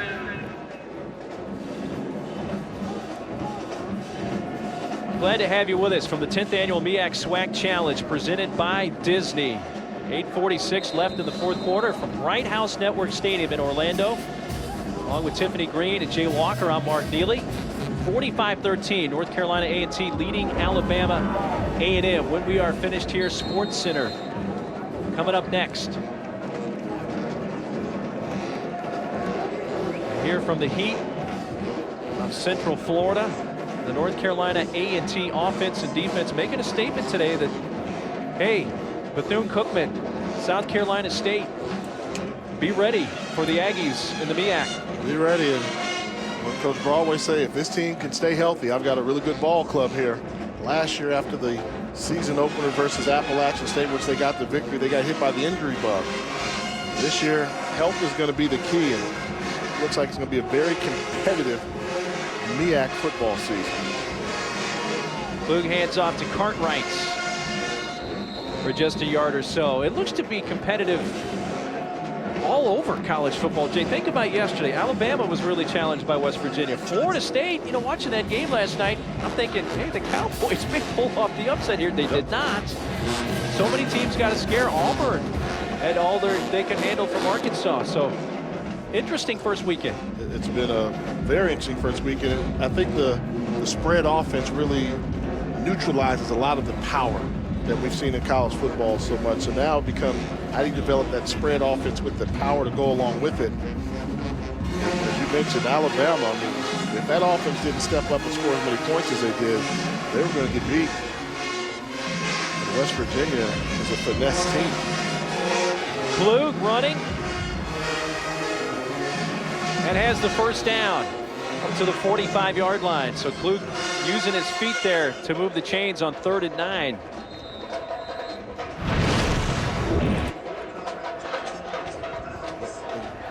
So here Klug calling his own number. Good speed to the outside. Sees the pylon, wants to get across for the first down. We talked about college football opening week. I think we have to give credit to North Dakota State. Yeah, how about them really thumping Iowa State? 5 straight years they've knocked off an FBS team. Yep. And I mean, they're beating teams in like the Big Ten conference. You know, they're going out there playing some good ones. Look at the FCS coaches poll, and how can you not pick North Dakota State? I didn't. I don't think they were #1 in most of the, you know, and I get to vote on these things, and not the coaches poll, I'm not a coach, but I actually put Eastern Washington #1. I thought North Dakota State lost so much with Brock Jensen moving on. Head coach Craig Bowl has moved on to Wyoming. And Eastern Washington returns Vernon Adams, who is spectacular, but North Dakota State, not so fast. And I should have kept them #1 because, Mark, you know my philosophy, to be the man, you've got to beat the man. And they show the Bison are going to continue to be a force in FCS football. You and I had the privilege of calling one of the semifinals last year up at Eastern Washington. They were beaten by Towson, who lost North Dakota State in the championship game. But Eastern Washington got a little revenge on Sam Houston State to start the year. I mean, put a good thumping on him. Scored 56 points, and Vernon Adams is showing he's the premier player in FCS college football. Cartwright pushing that pile across midfield to the 47 of A&M. We may be getting a little bit wet, at least the players on the field. It looks like a squall of rain. Nothing, fortunately, with any kind of electricity behind it. But it's going to start to rain. It's a little cool down. Yeah. It's a little cool down. So Tiffany Green down on the field. That's for you, Tiff. We just wanted to cool you down a little bit.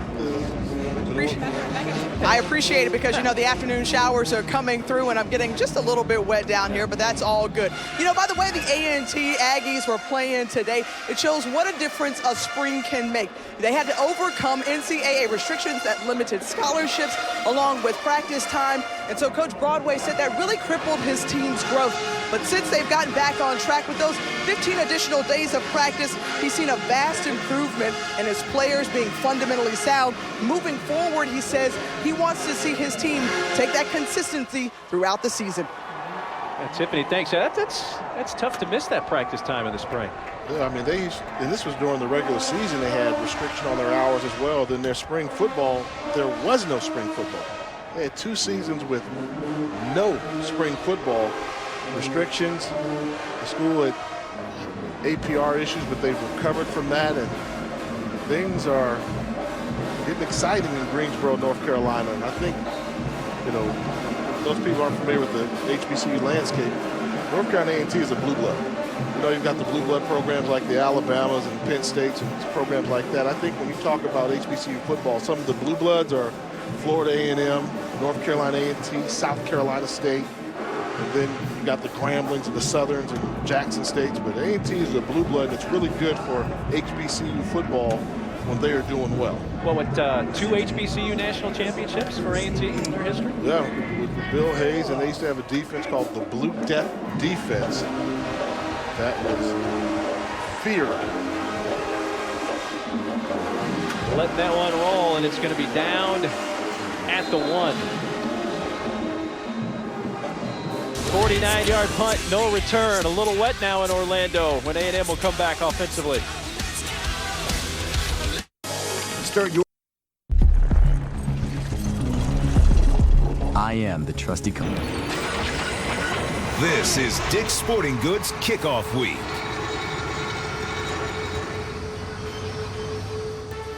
Welcome.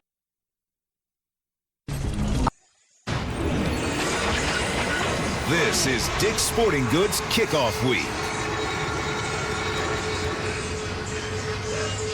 Welcome back to the 10th annual MEAC SWAC Challenge presented by Disney. From Orlando, 45-13 A&T leading A&M, 3:46 to go. With a rain shower coming down here in Orlando. Hopefully we don't experience what they did up the road in Gainesville last night with the lightning, and only played about 10 or 15 seconds of their game before Idaho and University of Florida were canceled. But it's been a big day for A&T. They have dominated, representing the MEAC. And Alabama A&M will begin this drive at their own 1-yard line. Jamison Lee back now at quarterback for Alabama A&M. A flag at the snap. Rain's coming down pretty good out there now. Yes, it is. Outside, defense 97, contact in the neutral zone. 5-yard penalty, first down. The contact in the neutral zone being the key part why they stopped the play. So that pushes them out to the 6. Do you keep throwing it? Do you just lick your chops and say, hey, they gave it to us today, run the football, let's get back to Huntsville? Especially with the rain falling right now, I'd be thinking a little bit more on the ground, wouldn't you? I would. Well, it's on the ground in the end zone, and this could turn into a safety or a touchdown, but it rolls out of bounds, and it's going to be a safety. Rolls through the back line and add 2 more points to the total for North Carolina A&T to make it 49-13. And, you know, one of the things about a pistol offense and a quarterback that's never, I repeat, never under center, you're relying upon the shotgun snap. Ball gets a little slippery, tougher to hike, tougher to catch. 47-13 here with 3:07 to go. And the rain really is coming down hard. As the skies have darkened, and it's been a rough day all around, though, for Alabama A&M. Head coach James Spady in his debut as the Bulldogs head coach. Well, now for today's Lexus playbook, a lot to like for A&T offensively, but how about their quarterback, Q? Quayshawn Quick today. Quick was good, but they wanted to get Tariq Cohen involved. It all started with the offensive line. Look at the great seal block there by the line, zone responsibility, allowing Cohen to break free on this game-changing run that he had. If you know Cohen's going to be a feature player, the O-line needs to do it. Take a big look here. Good look at William Ray Robinson, number 71, getting out in front of the running back there. Look at this hit here. Wham! The offensive line set the tempo and the mood early in this football game. Dominating performance by North Carolina A&T's offensive line. Well, a free kick now after the safety in a downpour. Cesar Ramon with the free kick for Alabama A&M.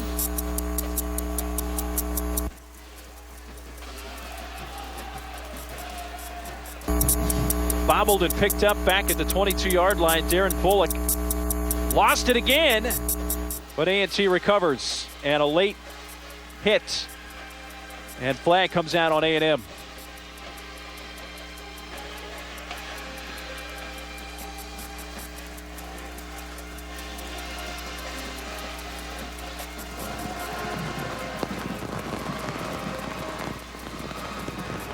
After the play, personal foul against A&M.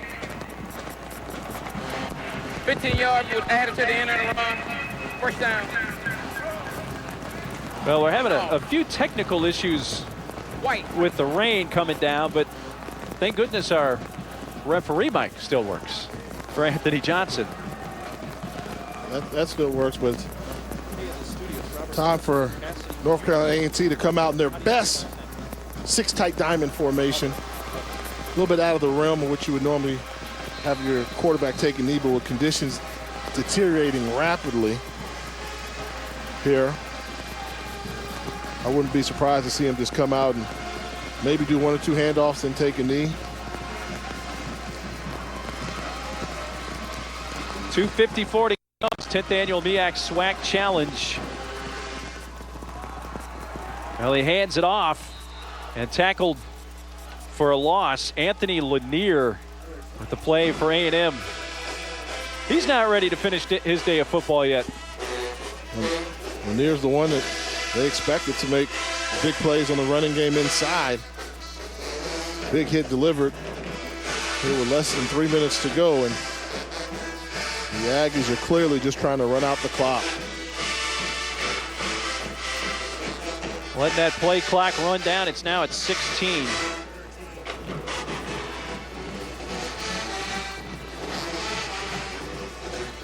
So now about 34 minutes.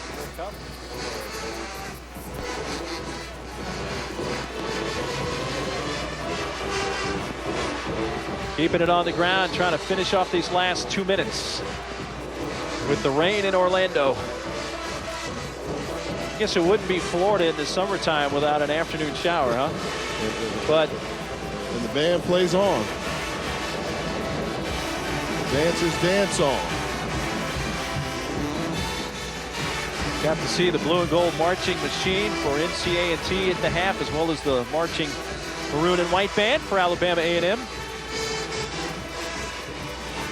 Now it's going to be interesting to see what Alabama A&M is able to accomplish between now and October 25th when they take on their in-state rival, Alabama State Hornets, a game that we always go to, which has become the largest game in all of HBCU football, the Magic City Classic.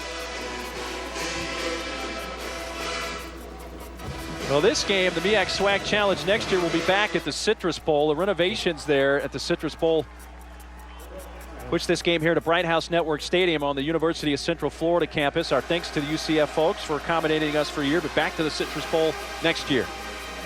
Renovated Citrus Bowl, and also you look at North Carolina A&T looking ahead. Tough contest next week. Coastal Carolina, team that has a program that's on the rise. Coach Malkia has them playing really good football. They made it to the playoffs a season ago, anticipate doing it again. A lot of people have them ranked in the top 20 in FCS football, so Coach Broadway is going to get a quick challenge to see what type of team he has for the 2014 campaign. So just 24 seconds left. Rod Broadway's North Carolina A&T Aggies representing the MEAC. Going to take home a win here in their first ever meeting with Alabama A&M. Well, it's not an ice bucket challenge. It's more of a Mother Nature challenge. Rod Broadway, you're getting them back. Yeah, you don't dump somebody named Skywalker and think I'm not going to figure out the way to get you back. Oh, that's awesome. Mother Nature's help. Should be the final play as A&M takes a knee, and North Carolina A&T, the winners of this MEAC SWAC Challenge, upending Alabama A&M 47-13. An impressive showing, obviously, from Rod Broadway's Aggies, who look like they are going to be a force in the MEAC. The competitive campaign, the Aggies start off 1-0, and for Alabama A&M, they've got some work to do, work in progress. They've got an energetic coach. However, the effort on the field did not match the intensity level that the Aggies brought to this ball game. Always able to stop the run defensively. They also made some important plays in this game, including an early fumble recovery. Keeping it in bounds with Schaffner. Devontae Grant, what a showcase player he was, had 10 tackles on the day. Penix bringing pressure from the outside edge. And there's a reason why the Alabama A&M quarterbacks weren't efficient on the day, a little bit erratic, because of the constant pressure being applied by the Aggies and their defensive squad. And the handshakes and the respect between these two programs. Coming up next, it's Sports Center with Robert Flores and Cassidy Hubbard. North Carolina A&T wins it impressively over Alabama A&M here in this MEAC SWAC Challenge, 47-13. For Tiffany Green and Jay Walker, as well as our entire ESPN crew, I'm Mark Neely. Thanks for sharing this one with us. So long from Orlando. And now here's SportsCenter. Hello, we'd like to welcome you who are watching Alabama A&M and North Carolina A&T. Welcome into SportsCenter. I'm Cassidy Hubbard alongside Robert Flores. We're going to be taking you up all the way to tip-off of Team USA taking on Turkey at the World Cup of Basketball in Spain. That's right, but we begin with the National Football League. Of course, their season begins on Thursday. The Packers and Seahawks opening up the 2014 season. Let's give you a taste of the storylines for both of those teams. Seattle has been near